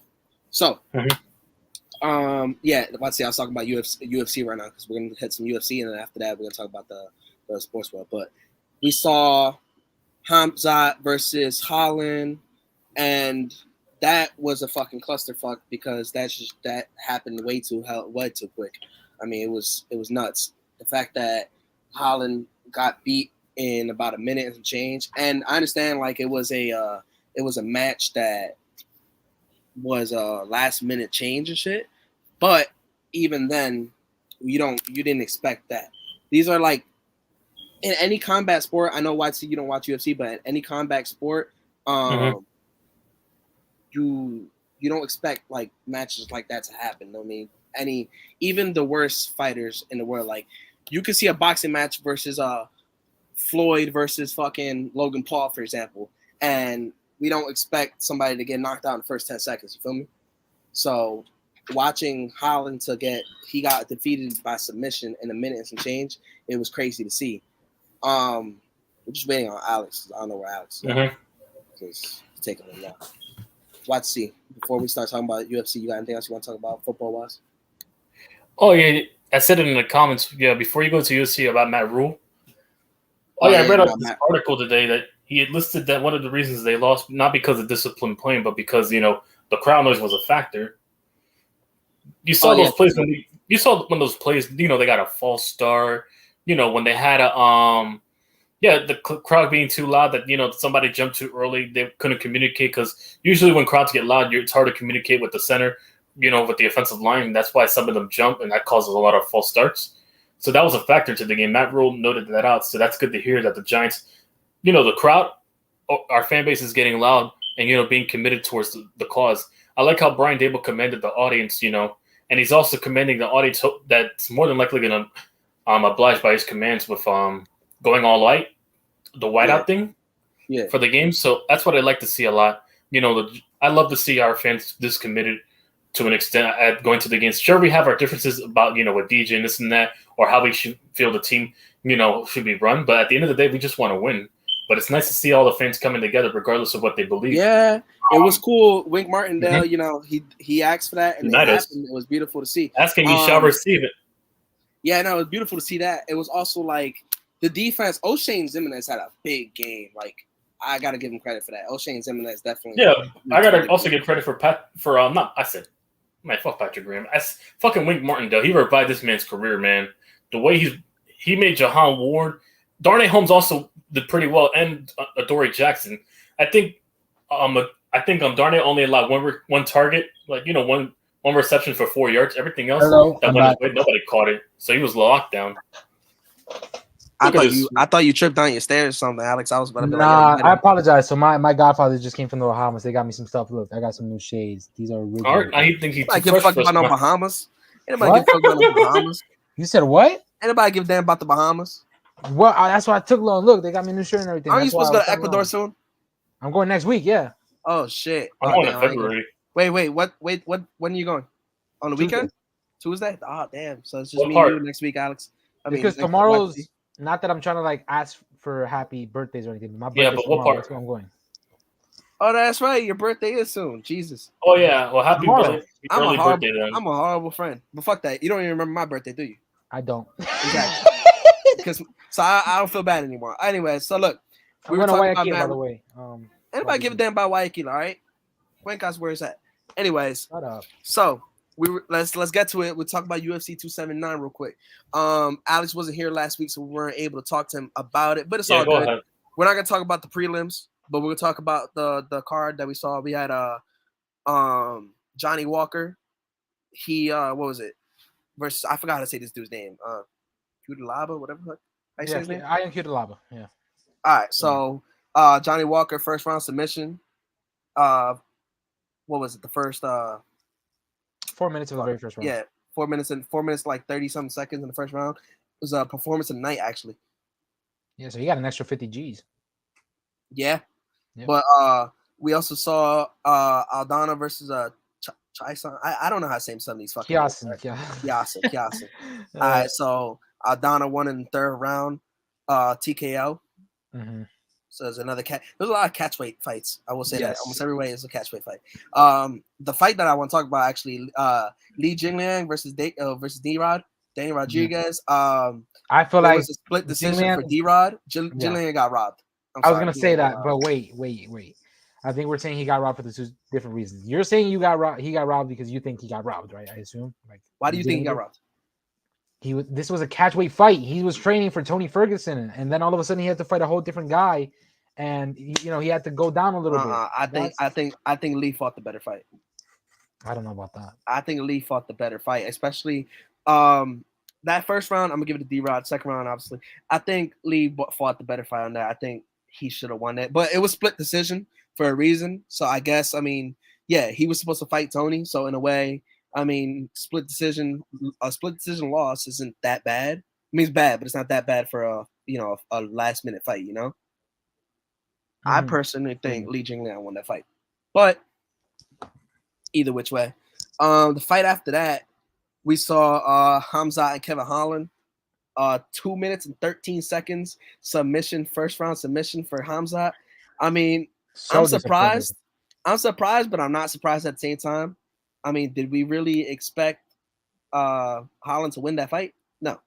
I mean, it was a last-minute fight. And on top of that, I just didn't expect, Hamza to come out the gates fucking wrestling him like that. Yeah, I did not, bro. I was so disappointed. I knew Holland was going to lose. I wanted it to be a fight, though. Like, shit. Hamza got booed heavy.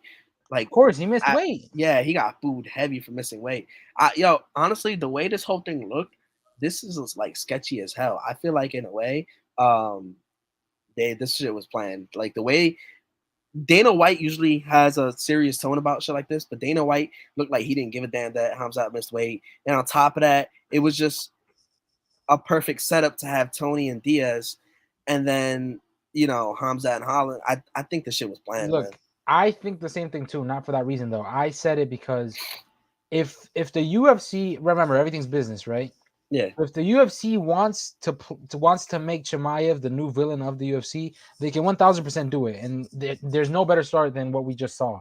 Yeah, like, Chimaev can become the next Kobe, right? Everyone hates you, everyone wants you to lose, but you're good enough to prove them wrong, and your business. I ain't gonna lie, that's evil Habib right there. Hell yeah, that's an evil Habib right there, bro. That is. It's looking like that. I mean, I'm liking it, and I'm not liking it at the same time because you don't want to see any fighter miss weight because then it fucks up the card or whatever. I mean, like I said, damn near every fight we saw was a catchweight fight, but like it was kind of corny. But at the same time, I mean, watching Holland lose like that sucked. I didn't want to see that. I knew I was rooting for Chimaev regardless, but I didn't want to see it happen like that. That was just. He ragdolled them for the first 2 minutes. 2 minutes, yeah, it was 2 minutes. And then how did he win? I think it was he won by dart choke, right? Yes, dart choke. So that was and I was staying up for that fight. I'm like, all right, fuck it. I think it's gonna go at least 2-3 rounds, and then Chimaev will win. No, man, 2 minutes, and that's it. I was really disappointed. But main event of the card, Diaz versus Ferguson. What you think about the fight itself? You think that you're saying the Nate Diaz versus Yeah, Nate Diaz versus Tony Ferguson. What'd you think about the fight? Was it a good fight? Was it, It was good. It lasted 4 rounds. It almost went into the 5th round. Tony just doesn't look like that guy no more. No matter how much you want to look at it. I knew that beforehand. I wanted him to prove me wrong, though. And Diaz went out on the shield, right? Obviously, this was the last fight on his UFC contract. I don't expect him to get a new one just because he's old. He said he's going to move into boxing. And it's a great way to end into it, right? Was he going to fight Jake Paul? I would love to see that. Maybe he might knock him out. It's not gonna happen. Fucking, Jake Paul's gonna pay off his people. Really, if Jake Paul defeats Anderson Silva by knockout, I'm never watching any type of boxing ever again in my life. Shit, that's a little too much. No, I cannot. Anderson, you're gonna tell me you're gonna be. How are you gonna feel if Jake Paul ends up knocking out Anderson Silva, pay or not, even if he takes the dive or not? I would take a dive. I mean, I would take a dive. I'm just saying I don't want to see that. Like it's I just don't want to see that. That's gonna be fucking horrible. Yeah, for sure. We gotta talk about Nate Diaz, and for example, he looked good against. He did Tony. look good. He looked good against, and that's like you could put a little asterisk next to that because he's fighting Tony, but at the same time, Tony's a Hall of Famer. And at the end of the day, these are two, bona fide studs. These are two of the best UFC has to offer all time. And it's like, to go 4 rounds was pretty good. He won by a guillotine. I was surprised to see that. Not that he would have got the guillotine, because we've seen Nate Diaz win like that before. But, I didn't think Tony was going to get submitted. I thought this probably would have gone to a decision or something, but, it is what it is. Somebody said the Paul brothers versus Andrew Tate. Yeah, I don't think Andrew Tate. Oh, I want to see KSI fight Andrew Tate, bro, and I would love to see maybe Jake Paul fight. Tristan. Yeah, they're not gonna take a dive. They're no, they're not. That's why it's a good fight. But apparently, KSI already took it out because he said Andrew Tate's too heavy for him. You're a pussy, KSI. Yeah, it would never happen. I mean, I'll take a dive against Jake Paul for that, whatever the fuck he's paying me. For what we saw though, with Nate Diaz and Tony Ferguson, like I said, I really thought Ferguson was gonna retire, but didn't happen. I was actually kind of hoping he did, because I don't want to see Ferguson, have to take tough losses all the time. It really it hurts. It hurts to see. I mean, we all love El Cucuy, we don't want to see him lose all the fucking time, especially that knockout to Chandler, which Chandler's gonna knock out Poirier too. So you can all kiss my ass if you disagree. That's a tough one, bro. That's really a tough one. Chandler's gonna knock out Poirier, just like I don't think he's gonna knock him out. I think he's gonna submit him. Just like Makachev's gonna beat Oliveira. Yeah, I don't know about that. Well, we'll talk about that when that comes. That's coming soon, actually, October 10th, right? Yes, or sir. October. Yeah, so that's coming real soon. I'm excited for that. YTC, you there? Paige and YTC. My son. All right, well, he ain't there right now, but we'll talk about Sports World. So we got a few things to talk about Sports World. Obviously, you wanted to talk about Canelo versus Triple G, the trilogy fight. Yes, sir. I was actually thinking, me and you both said Triple G were going to win that fight. Yes. And he lost. I mean, it's not even a debate. He looked horrible, and like that fight wasn't great. I mean, I don't know, man. It was a really disappointing one to see. I thought it was going to be a lot more closer than that. Yeah, it sucks to see a trilogy end that way. Triple G, it's understandable. He was not the favorite at all. He was what's it called? He was 40 years old. Canelo's 32, or I think 31 going into 32. But it was just a matter of timing, right? Canelo looked so susceptible to damage after losing to Dimitri Bivol, which was horrible.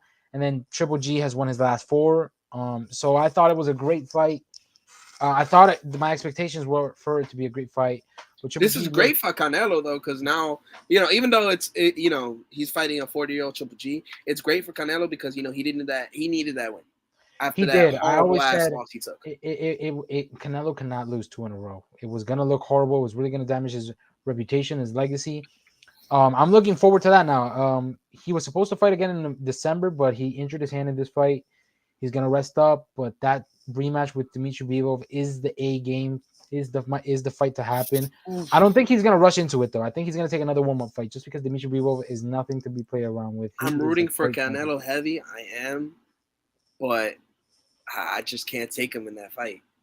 I can't either. I can't take. And that's what we said about this one. That's exactly what we said about this one too. So, but this is different. And then Triple G just the fight played out different than I expected, right? Because I thought you being 40 years old, not being as active, you were going to start off strong, and maybe in the later rounds, like in the deep waters, Triple G was probably going to go down a little bit, but it was the opposite. Like Canelo started getting tired. He was still shooting back, but then Triple G, he eventually got up in like rounds 9, 10, 11. He almost went in there, tried to do something, tried to get that knockout.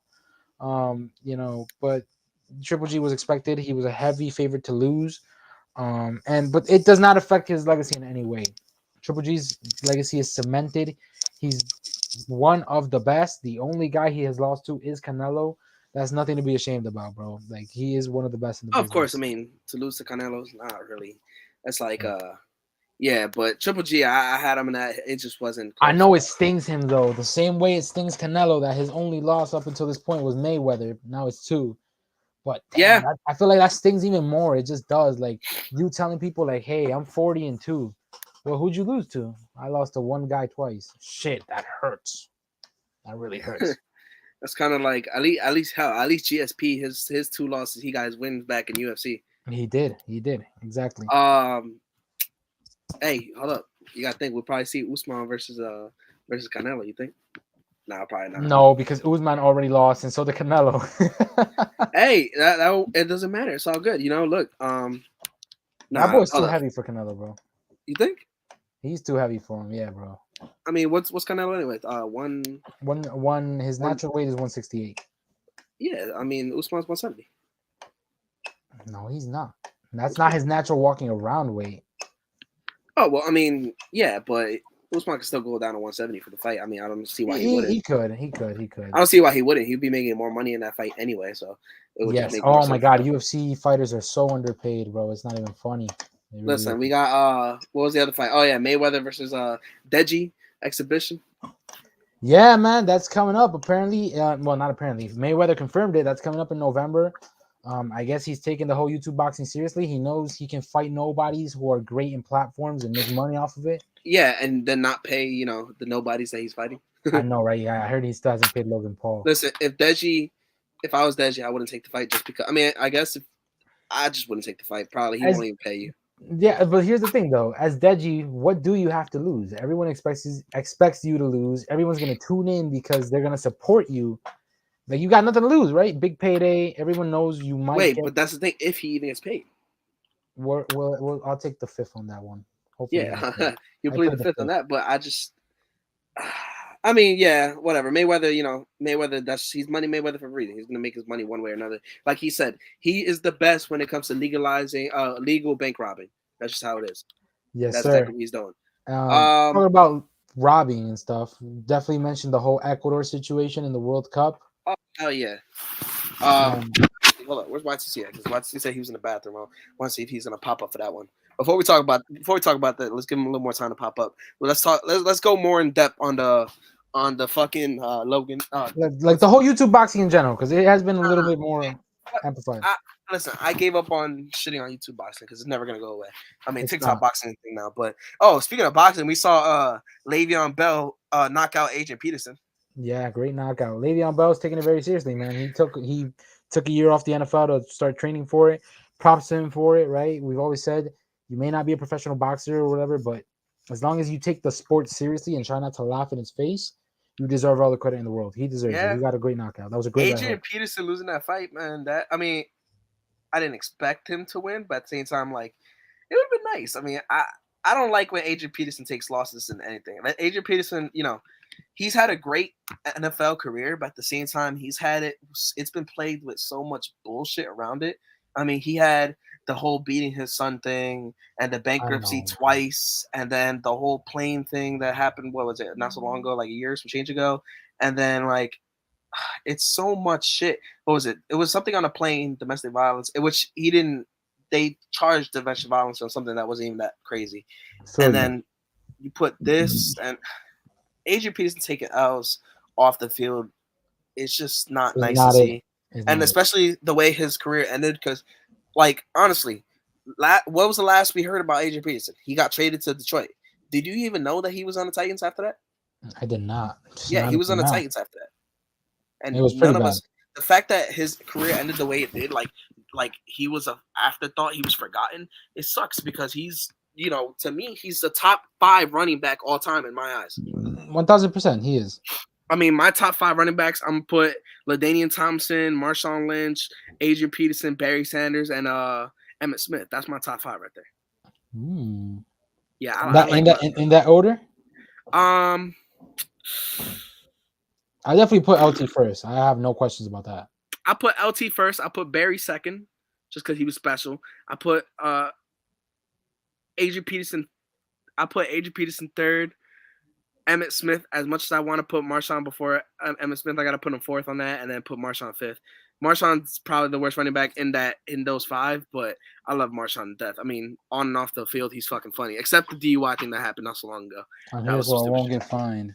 Yeah, but Marshawn, he was always special. I love watching Marshawn play. It's just beautiful to see. Sports world, we got basketball coming up soon. I know the Knicks take on the Sixers real soon. October, what was it? I think the season starts October 2nd. They play. I'll tell you right now. I might have to go to a game, Brandon. Let's go. Come on. Definitely. I mean, I gotta go fucking back to Jersey first in order to be able to meet you. Oh no, hold up. Where you at? Yeah, you're in Jersey, right? Mm-hmm. But as long as basketball, do you watch European League? I've been keeping up, with the whole Eurobasket and everything. All right, so Giannis, Luka, Yeah. Jokic, fucking all these people are out.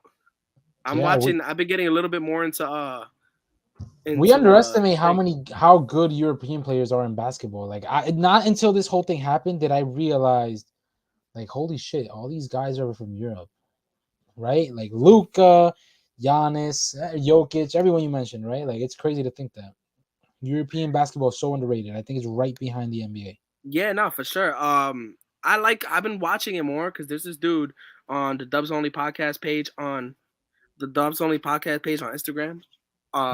If you guys don't know about it, follow it. He's been helping me out, like doing some posting stuff and some reels about FIBA, and he's a really big European basketball fan. And I've been looking at some of the clips that he posted, and it's actually pretty dope to see these talented ass players, even these players that a lot of us look at as bums in the NBA. They go out there and they ball the hell out, especially when they go especially the ones that go to like Team USA and shit like that. Yeah, or the ones that play against Team, like Rudy Gobert played in the French league. Who else did I saw another player from France? If we're talking French players, Evan Fournier and Tony Parker. Yeah. Fucking Ben Simmons probably play with. If he's not playing with the Shanghai Sharks, he's playing with Australia. Oh, speaking of Australia, technically Kyrie has to be on that team because he's born in Australia. Yeah, even though he plays for Team USA. Kyrie. So, all right. So now that we're talking about players being on specific teams, now that you hear YTC, Alex mentioned Ecuador. Ecuador won the case so far. So Chile kiss my ass. Chile can suck my dick. Right. Sticking their nose in business that doesn't even fucking matter. They're just mad that they couldn't win. That we beat them and then had a draw. Yeah, what are they in 7th place anyway? They were 7th. Yes, they would have bumped up. Qualify? If anybody deserves to be there over Chile, it's supposed to be fucking Peru, if anything. They're just this should be their spot. That's all it is. But Alex, how do you feel about that whole thing, the whole case? Listen, that situation was escalating so much, especially the fact that an English newspaper was the one who published all that information, but that was already known. The BBC? Yeah, no, the Daily Mail. Okay. So they published that whole information. Obviously, I'm excited that Ecuador did not lose. We're still not out of the danger zone. The Chile is supposed to go up to the TAS, which is the last card. Those are the big bosses. I don't think they're going to win so far, but from the report I heard, Chile has spent $500,000 on lawyers and stuff like that just to get this done. And pretty soon, if they can't find any sufficient evidence, they're going to give up on the case and go on the settlement because it's not worth spending all that money. You know what, the way it looks right now, how FIFA is looking at it, I don't think FIFA gives a fuck. I mean, FIFA's corrupt in general. FIFA itself is corrupt in general, so... Yeah, but they don't give a lot of corruption in FIFA. Honestly, they're only doing the case because they have to, because if they had the choice, they wouldn't do it. They don't give a fuck. It's quote-unquote protocol, but usually. And FIFA is not going to take out a World Cup team this late in the stage. They never did. Especially plus we're approaching October, plus November is on the way as well. They're not going to do it this late. All preparations. No, not at all. Ecuador has their preparation game on Friday against Saudi Arabia. Oh, okay. So, interesting. Ecuador is going to start the World Cup whooping that ass against Qatar. Oh, I hope. Yeah. Oh, we played the opening match? Yeah, we played the opening match. What time? We're going to have to wake up early, bro. I believe our game is at 4 in the morning in the U.S. 4 in the morning? Damn, I'm going to have to get up then. It's all good. 4 in the morning? What does it land on? What day of the week? My homeboy Gavin from the Wales to host that game. What day of the week does it land on, do you think? What's November 21st? Probably. No, I'm going to tell my homeboy Gavin to go for live for that. He's from Wales. My Welsh friends, to do it. November 21st is... It's like 9 o'clock by the time over there in Wales, so you can do it. It's a Sunday. Shit. Wales. Okay, that's not too bad. Sunday? That's not too bad. I'll stay up. Sunday? No, I'm probably going to have... I might have to ditch out on that one because, Sunday's football. Nah, hold on, because I'll stay up. It's at 4 in the morning. That's fine. I'll get up at 4. I'll get up at 4 a.m. YT, that means you got to go to bed early. Tuck yourself. Hell no. Plus, I'm probably going to be doing fucking football. Hell no. Listen, YTC, first off, it's past your bedtime anyway. Second, you were supposed to, wake up early, watch the game, and then 1 o'clock watch the Giants game, take a nap between, between the end of the 4 o'clock game and the start of the 8 o'clock game, take a nap. No. No, guys, you guys are getting confused. It's on Sunday at 4 a.m. So from Saturday going to Sunday. Like, yeah, that's what I'm saying. It's before all the NFL games. You can watch. That's what I'm saying. Yeah, exactly. That's what I'm saying. You'll stay up from 4 a.m. all the way then. If you need to take a nap later on, I don't know who the fuck is Eagles on the Giants. Like, you watch the game at 4. The game finishes at 6. You sleep from 6 all the way. I'll just watch the highlights. You know what? Fuck it. I'll just watch the highlights. We win, we lose. Opening matchup. We got a troll right here saying Eagles on the Giants. Whatever. Eagles are apparently. This is probably the fucking Don Burke count. Listen, I ain't gonna block him or nothing because I like seeing this because when we smack Jalen Hurts up and he throws 3 picks, I'm gonna just come back to this moment. All right. Take a screen. I'm gonna take a screenshot. Yeah, take a screenshot on that. This will be hilarious. What else we got for Sports World, guys? What did you got? Oh, Sports World? Oh, I already said it earlier. I just saw some news right now. Wait, I gotta find it. Damn it, hold it. You got something. Also, yeah, I heard they announced McGregor versus that's all. McGregor and Mayweather. That's all I heard. McGregor Mayweather. What? Yeah, they already announced that they're gonna fight again in 2 years tops, I think.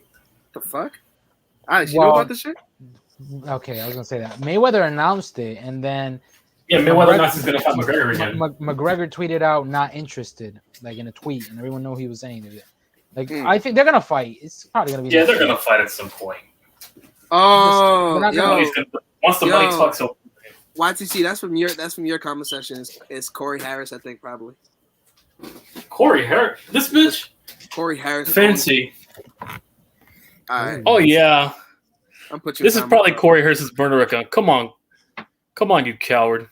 He's on timeout 5 minutes because he could. After we talk about Sports World, he can come in and you guys, if he wants to, he's fine. If he can come in the chat, if he can come in the mic and talk that shit, then yeah. He definitely won't though. It's all good. He a pussy. Hey, fuck Corey Harris. Yeah, I saw Serena Williams retire, right? Yes, sir. Roger Federer too. He played his last tennis game. That's it. He's gone. Oh, you know who else retired? We were talking about UFC before. Jose Aldo. Yeah, his contract finished up, man. That's crazy.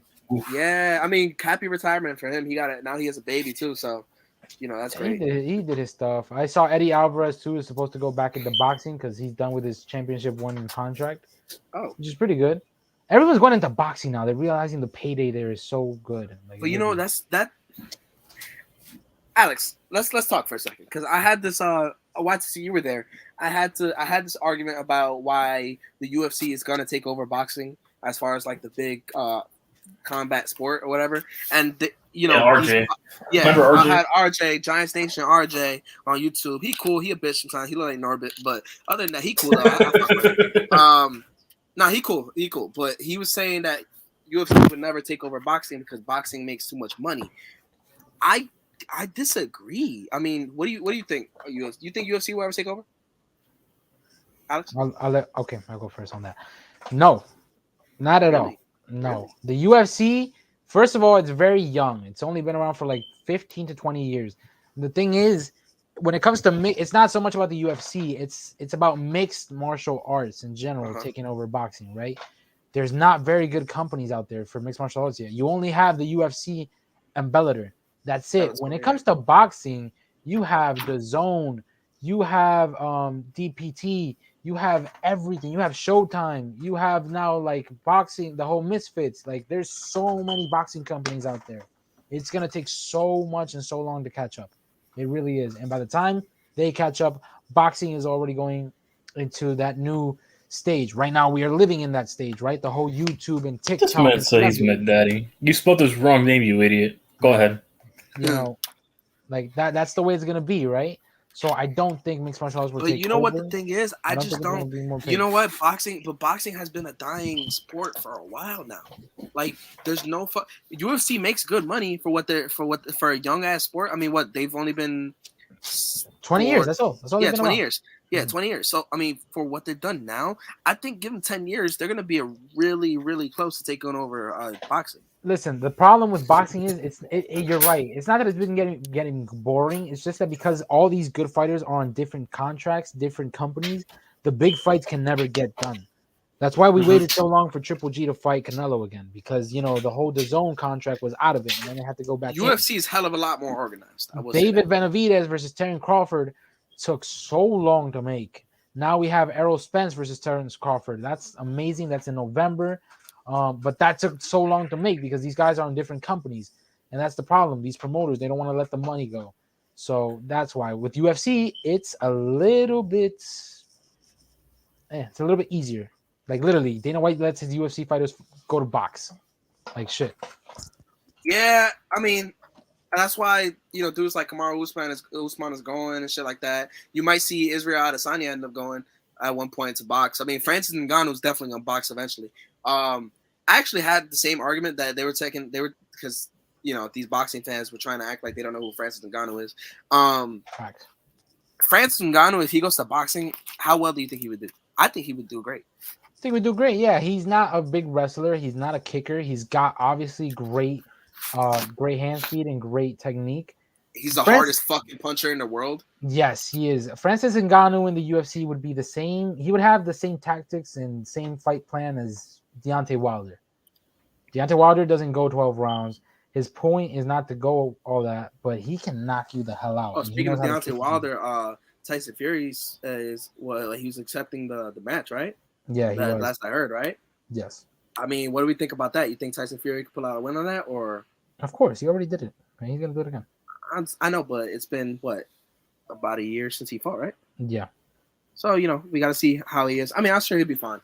He'll be fine. Yeah, I don't think Deontay Wilder has enough to do it. I really don't. No, it wasn't him. It was the other dude. Joshua. Yeah. Unify the belts. I mean, Joshua. No, if anything, Usyk deserves it more than Joshua. But Joshua's gonna get it because he's more pay-per-view. If you ask more people, 10 out of 10 people will know who Joshua is. Nobody will know who Usyk is. Sure. All right. Well, what do you guys think? We should take another break before, because I think I'm not gonna talk about AEW because honestly I don't really care about the topic. What do you think? So one more break. We could talk for another time. I mean, it's not any pay-per-views coming up or anything big so far. Yeah, Full Gear doesn't come until November. So. Let's do that. Let's take one more break, and then our closing topic is coming up right after this. We're gonna talk about why New York is better than Philly. What up, Sam? But yeah, we'll take a break here. All right, then. Alex gonna head out right after this. Alex has some shit to do. So, Alex, thank you for coming. We'll see you not next week because obviously you're going. You're going to Ecuador, so it'll just be us two holding it down. No. Who told y'all? Fuck that. I'm going on vacation. I got my responsibilities clear though. I'm gonna be here next week. All right, that's fine. Even in Ecuador? Look, I mean, worst case scenario, we can always record beforehand. So we'll always figure something out. Very well, that's fine. I hope StreamYard works in Ecuador. I hope they don't block it. Also, never asked what part of Ecuador you're going to, man. After the match, I'll text it. Yeah. What did you say, YTC? Never asked, but what part of Ecuador? I'm going to Guayaquil. Oh, Guayaquil. Yeah, I got family over there too. Yes, sir. Damn, you should come on the trip, bro. Let's go. Yeah, I went there last year. I'm definitely going again next year. So if you said you go in February, who knows? I might head over there in February. Cuenca's better. Shut up. All right. Bye, Alex. Get the fuck out. Thanks for having me, y'all. Bye, Alex. Look at this bitch calling you out. Look at this Eagles fan. All right. Well, y'all want to hold on. Y'all want to like take care of this real quick and then I didn't time you out, you idiot. No, look. So don't worry. Yo, Eagles, Mr. Eagles on the Giants, you probably Corey Harris. Look, we're gonna take a break and you could come back right after this and you can join us for the last topic. It's right here actually. Why New York is better than Philly. All right. So you could join us for that last topic if you want to, all right? Put the link for him right there. Let's see if he hops on. For sure. We'll see you guys in a few minutes. Alex, peace out. But yeah, see you, Alex. Yeah. Peace out, YGC. Thanks for being on. YGC. Let's take 5. All right.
I got the cash in the bag, stadium packed. Born a rock star in this life, gon' live it up on the attack. Baby, I'm bad. I just wanna get caught up in this life. I'm crazy, I'm mad. Doing no cap. Only God wants you, better go live it up. Cash in the bag, stadium packed. Baby, I'm bad. Yeah. Baby, I'm bad.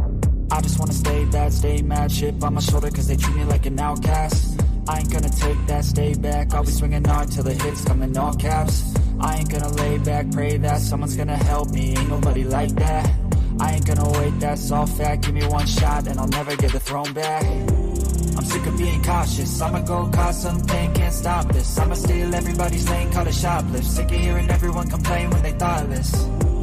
Taste the pain, it's like candy canes. It makes me go change into a better frame, into a better name. Society's insane, we all live for fame. Yeah. Cash in the bag, stadium packed. Born a rock star in this life, gon' live it up on the attack. Baby, I'm bad. I just wanna get caught up in this life. I'm crazy, I'm mad. Do it no cap. Only God wants you, better go live it up. Cash in the bag, stadium packed. Baby, I'm bad. Baby, I'm bad. I got cash in the bag, stadium packed. Born a rock star in this life, gon' live it up. I'm crazy, I'm mad, do it no cap. Only God wants you, better go live it up. Cash in the bag, stadium packed. Baby, I'm bad, baby, I'm bad.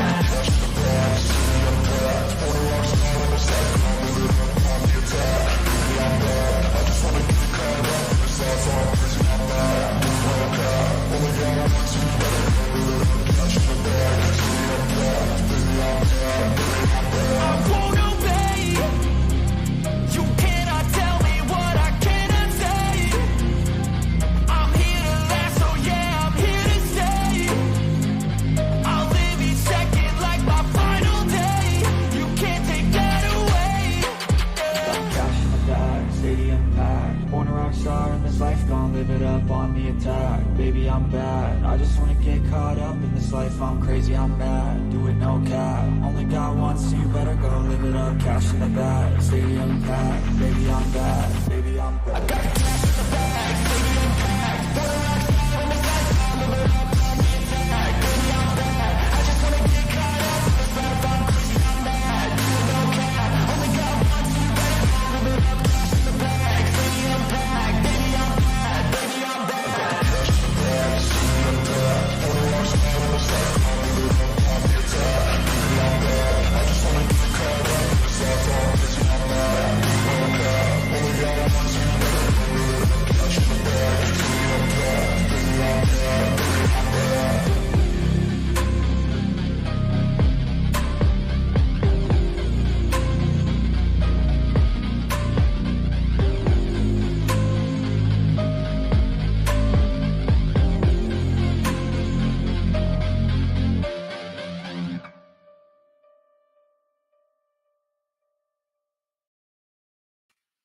All right, and we're back in here for the main topic, the main closer of the day. We got to talk about why. We got to talk about it, YTC. We got to talk about it. Why New York will always be better than trash-ass Philadelphia, okay? Not the state. We're about to make you cry, fucking Corey Harris. All right, we got to talk about it, baby. Come on. Hey, Corey Harris, if that's you or whoever the hell it is, look. But anybody reading this, don't time him out. I want him to hear us. I want him to, suffer while we take a mean ass shit all over Philly. I would love for you to join. I would love for you to join. Here's the StreamYard link. That's if you're not pussy enough to stay in the comment section. But once if not, I'll just shitting either way. Nah, but once you say some stupid shit like like the N-word and that, I'm gonna time you out and I'm gonna ban you. But regardless, we're gonna take a mean dookie all over Philly right now. YTC, you know what? You could do the honors. You could start it off. I want to see what you guys say. Go ahead. Take your sweet time with this. We could talk. Listen, it don't even just got to be about sports. It could be about Philly in general. Philadelphia. Go ahead. The land known for rocky, terrible Philly cheesesteaks and terrible people over there. Just as bad as Detroit, especially after they won a Super Bowl. Yep. Like it's World War III. Yep. Just as bad as Detroit, if not worse. Oh, man. Listen, we got to – all right, let's talk sports for a second, all right? What's the teams they got in Philly? They got the Sixers, the Eagles. You have the Sixers, the Eagles, the Flyers, the Phillies. You have yeah. Those teams were never compared to to the Giants, Yankees. I'm putting the Mets in there. Never. Yeah. The Rangers. Hell, are we sure? Are we sure they're better than the Devils? Because Devils been some shit. For The Devils are in the tri-state area. They're not even better than the Devils. They have more championships than the Devils too. No, the Devils have more championships than them. Are we sure about that? Look, it's gonna even be the sad. Islanders.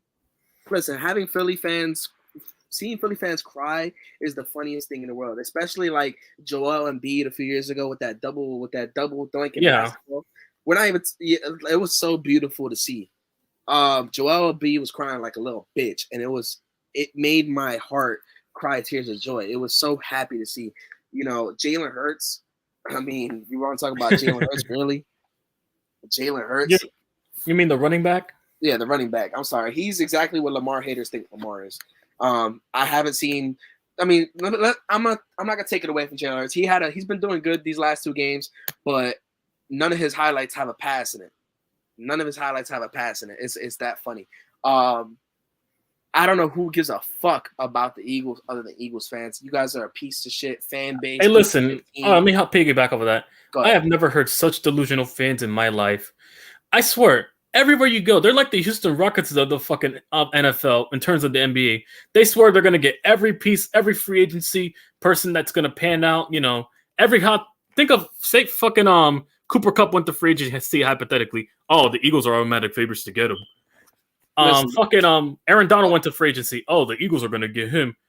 Justin Jefferson, they're going to get him. Oh, they even thought they were gonna get Odell. They thought they were going to get DeAndre Hopkins a couple of years ago. They thought they were going to get Julio Jones this season. They thought they was going to get Adoree. They thought they was going to get Kenny Golladay. They thought they was going to get James Bradbury the first time. Yeah, exactly. The only thing they got us was the fucking first round for Devontae Smith, but that's besides the point. Listen, y'all got Giants sloppy seconds. It's how the Giants dictates Eagles. Exactly. Fans. You took Bradbury. That's another sloppy second. Look, you got fans like Corey Harris who believe in their team. Which look, I can. You got motherfuckers like Lord Brunson thinking that fucking Hurts is on Lamar level. I could commend people, rooting for their teams like Jets fans. I think I respect Jets fans for actually putting up with the bullshit. But then you got Eagles fans doing some dumb shit. Shooting up Giants fans in fucking sandwich shops like retards, honestly. Beating up Santa Claus with batteries, like you know how stupid that is. Like Eagles fans are the worst. I mean, look at that. Fucking you guys couldn't even keep Saquon in your state. They're also the most.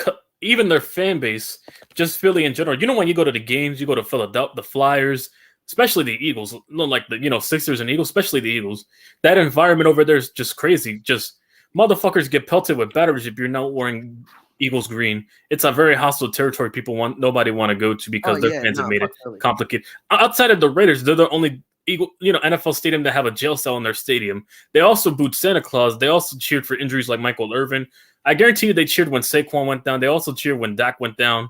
They also cheered when Michael Irvin went down. Also when the kicker of the Buccaneers, it was like a incident with the golf cart or something like that. Whatever they used to cart people out. The person actually ran over the kicker's leg and they were cheering just for a kicker getting his leg ran over. That's how psychotic Philly can get. Y'all dumbasses have a fucking Rocky statue, a Sylvester Stallone statue. That's how pathetic and sore losers they are. He's not even a fucking real fighter. That's the funny part. He's a fucking actor. Philly is just so fucking disgusting. I just moved to Pennsylvania, honestly, and I like Pennsylvania itself. Pennsylvania is a nice state. You got some good places. I mean, I live in East Stroudsburg now. Philly's the sphincter in between its butt cheeks. Yeah, fucking Philly bottom. just makes Pennsylvania look so fucking bad. It's sad, man. I mean, Philly. It's the shit that they discard from Philadelphia. Philadelphia. It's the shit that comes out of it. Yeah, that's the shit that they discard. That's what Philly is. Listen, throughout the whole state of it. I talk so much shit about Chicago. I think Philly. We can't. I don't think Philly's that much better. I mean, look, they're the fucking only team that I've seen destroy their own city after a Super Bowl win. Like, how do you do that? Yeah, exactly. How the fuck y'all rated 7-Elevens and go climbing fucking poles? You fucking turn over cars and also eat actual horse shit off the ground. What the fuck? What type of sense does that make? With that being said, let's talk about why the Giants are gonna beat the fuck out of the Eagles this year. Look, Jalen Hurts, just like last year, is gonna throw 3 picks. Maybe 4. Hell, I wouldn't be surprised if he throws 6. But he's going to throw some bad picks, whether you guys run or not. we've talked about Jalen Hurts playing times. And you know what? Like I said, I'll give him his credit. He's been doing good these last 2 games. But that's 2 games, all right? And speaking of 2 games, you play us for 2 games. Last year, you guys beat us with our practice squad players. That's fine. But when we had half of our players healthy, we still beat y'all. All right, look at Jalen Hurts. Yeah, exactly. Jalen Hurts is literally 0-1 against him. Jalen Hurts. No, DJ is 1-0 against him. That's how bad it is. Say what you want about DJ, but Jalen Hurts smokes him but DJ smokes Jalen Hurts. Sorry, I gotta wash my mouth. He also smokes their second. He also smokes their defense twice a year as well. Jalen Hurts, all right, like I said, I'm gonna read these stats one more time. What can Jalen Hurts really do as a quarterback besides being a scrambler? You got elite scramblers like Kyler, Allen, Lamar, who can throw the ball as well as run because they can. And what can Hurts do? Can he throw the ball or does he fucking suck? I want to know. Can he throw the ball? Oh, yeah. Penn State beat the shit out of fucking Auburn. That was beautiful. I'm a Penn State fan as well, so this is beautiful to see. But anyways, what can Jalen Hurts do? All right. Let's look at him. I'm gonna give him benefit of doubt like I don't know his stats already. All right. Let's say he can throw the ball. Okay. Let's look at the stats when he has to throw the ball 30 plus times in one game. In 30 plus times per game, right? He's got a 59% completion percentage. He's got 10 touchdowns, 9 picks, a 78 passer rating, 2 wins, 5 losses, negative 36-point differential. He's 0-6 against playoff teams. He's 7-3 when the team runs the ball 30 plus times. When his run game isn't there, he collapses. Look at how he looked in Tampa. His best pass of the day was Tom Brady on the sideline. All right. Look at him when he played the Giants. When they still rushed for 200 yards, he still threw 3 picks like a fucking idiot. He's so trash.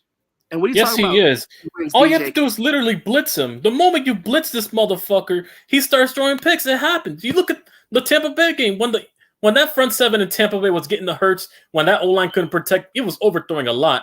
And his best throw on that game was to Tom Brady on the sideline.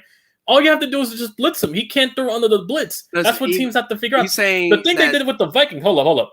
The thing what they did with the Vikings literally have no defense. They've had no defense since the 2017 year. Literally. That's why they got a lot of open passes. Half of that game I saw was Jalen Hurts throwing a couple of open passes because the secondary was blowing a lot of coverages. You do realize you're going against a third down defense that's one of the best in the league. And also without our 2 best pass rushers when they get back. You do realize that's not going to fly when we play you guys, right? That's not going to fly. I don't think Eagles fans can understand that. I mean, I know he has a helmet on, so it's kind of hard for the blood to get in his head and understand this. But he says DJ can't win like Hurts does. Well, I'm sorry. He just won 2 games ago. I'm sorry, but DJ, yeah, he won 2 games in a row right now. But as far as that, at last I recall, DJ was supposed to win the Super Bowl. I'm sorry. He was supposed to win the division, but your team. Yeah, he was supposed to win the division, but you bitches wanted to tank. Your team decided to lay down like $5 hookers and decided to lose that game to the. Yep, like a bunch of Dan Schneider's hookers in DC, but that's the topic for another discussion. How does it feel having Taylor Heineke's dick in your mouth, Eagles fans? How does that feel? Honestly, Eagles are so fucking poverty, and the Knicks are going to beat you guys. No, the Knicks are going to beat the Sixers first game of the year. You guys know that, right? Yeah, you know that, right? Yeah, exactly. James Harden's fucking washed. That's another one. And also, speaking of James Harden, you know that you do realize that motherfucker gonna quit on you by the end of the season when they get bounced out by fucking Giannis or some shit. I would say that he would go to the strip clubs in Philly, but you know Harden's gonna quit on you. He quit on multiple teams. He quit on the Sixers. He didn't quit on the Sixers. He quit on the. He's eventually gonna quit on the Sixers. He quitted on the Rockets. He also quitted on the Nets right now. There's gonna be his 13 he quit. He's literally the fucking Rodgers of the league. He takes no accountability for his own actions, but for the team around him, and then blames it as a standpoint and excuse for him to leave and go to a better team, which repeats the same thing. The whole thing about insanity is repeating the same thing over and over and, expecting different results. And that's not good. That's what James Harden's been doing for the majority of his career, flip-flopping these teams and quitting on them. You guys are next. That's the only thing doing. Listen, Knicks are going to smack the fuck out of the Sixers, all right? Mitch Robinson is going to smack the shit out of Joel Embiid and his fragile ass. I mean, everybody, it's funny because Sixers fans last year, they were complaining and crying that that Joel Embiid didn't win the MVP. Let's not act like Jokic is not better than Joel Embiid by a mile. Like, he's miles better than fucking Embiid. Like, motherfucker don't gotta. And also, he's not as injuries prone as Embiid is. Embiid always fucking complain for injuries and free throws. Jokic has more talent in his pinky than Joel Embiid has in his whole body. Exactly. Much less his fucking knees. Like, ridiculous. All right, your Flyers. Who the fuck cares about the Flyers? I care more about the Islanders than I do about the Flyers, honestly. Motherfuckers over here care more about the Devils than the fucking Flyers, and the Devils fucking own you. They're our little fucking cubs. If you care more about the Islanders and the Devils than the Flyers, that's how you know something's bad.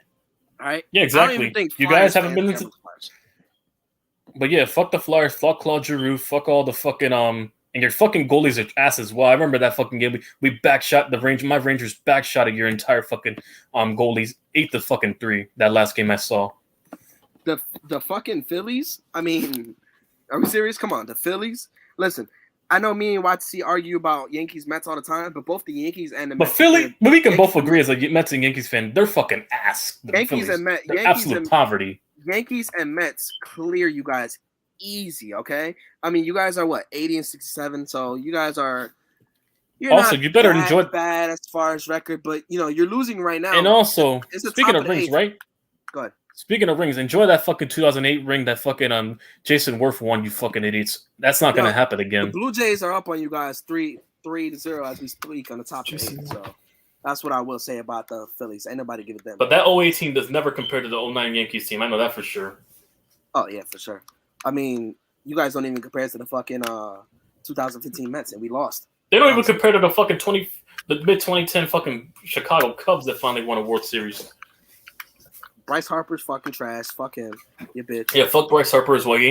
This motherfucker wish he was Aaron Judge and fucking Pete Alonso. What else they got there in Philly that I can think of? Pete Alonso. Honestly. And also, your pitchers don't come close to Garrett Cole or fucking Jacob deGrom and Edwin Diaz, yeah. Or Max Scherzer. Yeah. Like, that's sad. I mean, the fact that you got Eagles or Philly fans right now, crying in the comments and not, coming here and defending their teams. We're just telling you facts. We're not crying. We're telling you facts. We're telling you why your team and your city and everything about it is so poverty. I mean, we're just letting you know. This was going to be. Yeah, we're just letting you know. You're just simply not shit. Your team's honestly, not shit. Listen, Corey that's Harris, all it is. You're not shit. If Corey Harris, if this is you, I thank you for doing this because you kind of saved this topic because I thought Alex was going to be here to debate with us with this, but you kind of saved the topic because now we have somewhere that we can really shit on when it comes to Philly. This is our topic regardless for a few weeks. He said your 5-year-old son is a real man. Woke. I'm sorry. There's no fucking way. There's no fucking way. Now we're bringing politics into this? I don't know. I didn't say anything. Notice how you have to change the subject. Listen. Notice he changes the subject when we shit all over Philly with conclusive facts. I'm sorry, Corey Harris. There's no fucking way you have a 5-year-old son. There's no woman that will procreate with you. And if you have a 5-year-old son, are you sure you claim that motherfucker only for your tax and then neglect them afterwards? Facts. I mean, what'd you get him for his birthday? A helmet? Like, it's probably that bad. Look, just show up once a year and just get a helmet and dip and leave. Facts. Just like James Harden's going to do to your team after this season. But you know what? Let's go in depth. Let's talk about the Eagles a little bit more, just because I hate them a little bit more. Let's look at this. Oh yeah, definitely Eagles. Look at the Eagles schedule. All right, who they play next? The Commanders. I'll give them that win. The Commanders. You might get that one. Commies suck. You might get that win. What about the Jags? You think they'll beat the Jags? Let's say this. I wouldn't be shut. No, you know what? Fuck it. Doug Peterson's smoking the ass. He about to get his revenge. Oh, that's right. I forgot Doug Peterson's the Doug Peterson definitely gonna play with a chip on the shoulder. He's smoking that ass. Oh, okay. So what? That makes you guys 3-1. That's not bad. You lose to the Cardinals in Arizona. That's 3-2. Oh, definitely. Kyler Murray won't put hands on them like he did the other game. Y'all playing the Cowboys at home. I'll give you that 4-2. All right. I'll give you guys that one. You guys after that, you guys got to play the Steelers at home. Oh, that's an ass whooping. Yeah. That defense is about to be all over. That once that defense start that fucking front seven, even without fucking TJ Watt, start blitzing all over fucking Jalen Hurts, he gonna start throwing the picks. Bro, that's when you'll see the real Jalen Hurts. Mika Fitzpatrick is gonna cast like 6 picks that day. You about to make that motherfucker look like Troy Polamalu come back. I wouldn't be surprised Jalen Hurts get fucking bench for Gardner Minshew. After that, you guys got. After that, you guys got Texans in Houston. I'll give you guys that one. You guys 5-3. Then you got the Commanders again. The Commies, they won't sweep. They're probably gonna get smoked out in the next meeting. Do I see them sweeping the Commies or do I see them splitting? No, they're splitting. I think they're splitting. You think so? Yeah. Because they're playing the Commies right now in Washington, the first game. The second game they're playing in Philly. So that's kind of a tough match. No, but I think knowing Philly, they choke when, yeah, they do be split. I mean, Philly, let's not forget, like, Washington hasn't owned y'all over the past few years anyway. So let's not. Also, technically, our little brothers in Washington own you guys. How does that make sense? That's a fact. I mean, you guys did lay down them. And we own Washington. You think what the Bears getting owned by the Packers is owning, look at our record. You'll think that's child's play. All right, so that puts you guys at 5-4. The Colts, you guys win that game. The Colts are trash. 6-4. Packers about to smack that ass. Oh, Roger, that bad man Rogers putting hands on them. Oh, he is gonna smack that in Philly. It doesn't matter. That's Rogers putting hands on y'all. That's a quick out. That's a quick out. So 6-5 right there. You guys are losing to the Titans. Derrick Henry's gonna run over you guys too. You're not us, okay? We can stop Derrick Henry. You're not gonna stop him. Y'all run defense ain't shit. December 11th. That's your funeral thing. Oh, y'all right? getting smoked by my Giants. Y'all getting smoked. And we're at home, so that's an easy dub for us. Like y'all getting smoked. 6-8. Eagles versus Bears. I'll give you the Bears. Yeah, I'll give you the Bears one. 7-8. Eagles, Cowboys. Dak will be back. Dak will smack that ass. Dak will be back. Dak about to put hands on them. That's 7-9 right there. 7-9. Saints. Maybe you guys will beat the Saints. That's 8-9. No, that's. I mean, 8-9. Yeah. That's 8. No, I'm sorry. That's 8-8. Yeah, 8-8. Yeah. So then we got the Giants and Eagles back in January 8th, and by then I don't know. Should we give them that win? Because if we're that's the tough part. If we're in the playoffs, I mean, it's hard to win in Philly, but yeah, I'll give them that little win. If we're in the playoffs, if we clinch playoffs, they're gonna win the game. But yeah, especially if we're resting our starters by then. At the same time, we're gonna fucking kill Philly twice. So I'm not really crying about that. So man, we're smoking Philly either way. Besides, you guys need a letdown anyway. 8-9, you guys missed the playoffs. Just how it is. Jalen Hurts gonna get. And also, if they do somehow slip into the playoffs with 8 wins, they're getting bounced out the first round anyways, like they always do. I just want to let you guys know, Will Levis is gonna be the next quarterback of the Eagles, the Mr. Mayonnaise and Coffee. That's gonna be. It's funny. He says 16-1 Eagles versus the 2-15 Giants. I mean, we're 2-0 to start off the year. I don't think we're losing. We're 2-0, you idiot. I don't think we're gonna lose 15 in a row. I think for every game he wins, like let's say we go 3-0 next week, he's gonna say 3-14. Then he's gonna keep doing shit like that. I mean, Eagles fans, they're sad, honestly. I don't know. What else? Is there anything else we can say about Philly before we head out here? And also, fuck Meek Mill. I know you're a Meek Mill fan. Wait. All right, relax. We ain't gonna. Fuck your feelings right now. I'm sorry. I had to steal the fucking dagger in their hearts. I know they love Meek Mill. Meek Mill's off limits. All right, fuck AR. I know, and also, even though he's God rest his soul, but fuck Kobe right now. He's not better than fucking He's not better than Jordan or fucking LeBron, and he's from Philly. What he said, I don't fuck. Oh, who's that? Sam. All right, Sam. This man said Lions more wins. What's up, Sam? This man said Lions more wins than the fucking Giants. Get the fuck out of here, Sam. This is you guys almost choked to the fucking Lions. Sam, this is a Philly roast session. What do you got to put into this? Philadelphia Eagles is a good football team. All right, let's talk about Philly in general then. If you think Philly's a good team at football, Philly in general, what do you got against Philly? Philadelphia. I have nothing against Philly. Philly's been good because they got AJ Brown that we traded to them, and they've been good. They've started being good now. All right, well, fuck Philly. Philly's ass. All right, we're gonna kick him out of here. Fuck Philly. All right. Come on, don't do Sam like that. I don't give a fuck. Fuck Philly. We ain't gonna let nobody talk good about Philly. Oh yeah, but yeah, no, but sorry, Sam, but yeah. Anyway, fuck Philly. Anyways. Hey Sam, I didn't want to do you like that, but we ain't gonna talk. We ain't gonna accept good things about Philly. You can stay backstage if you want to, but we ain't gonna talk good about Philly. All right, Philly's fucking trash.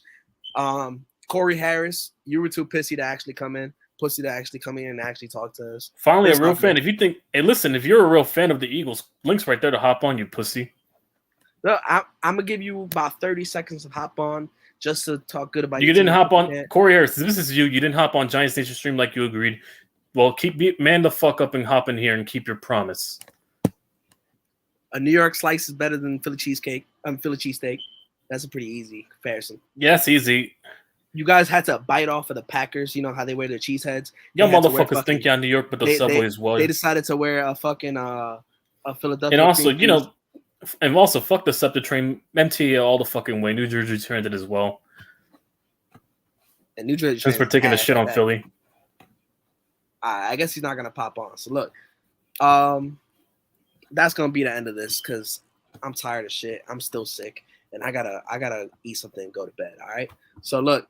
Next Wednesday, if Alex is still here, if not, we still got Me and YTC, it's all good. YTC, you got anything else to say? I mean, you don't want to get. I'm crying, motherfucker. You made a burner account just to hop on here, just to troll us, you idiot. Listen, YTC, you got anything else to say before we head out? But yeah, fuck Philly, fuck Corey Harris, and eat my shit, you idiots. Look, that's gonna be it. All right, YTC, thank you for joining. Everybody else who was in here other than Corey Harris, thank you for joining. And also, everybody, cry Eagles cry. I hope you die a pain, miserable death, you fucking fucktards. Anybody who joined in from Facebook or my YouTube, thank you for joining. Anybody from YTC Production that joined in, once again, thank you for coming as well. Subscribe to Dubs Only Podcast as well. I mean, that's me. I'm Brandon. That's sub up Brandon. Like the stream, but yeah, and that's gonna be it. So we'll see. But you guys. Hang on before you leave. Anyway, fuck you very much. Up yours. Man, YTC, you the man. All right, look, peace out, everybody. See you out.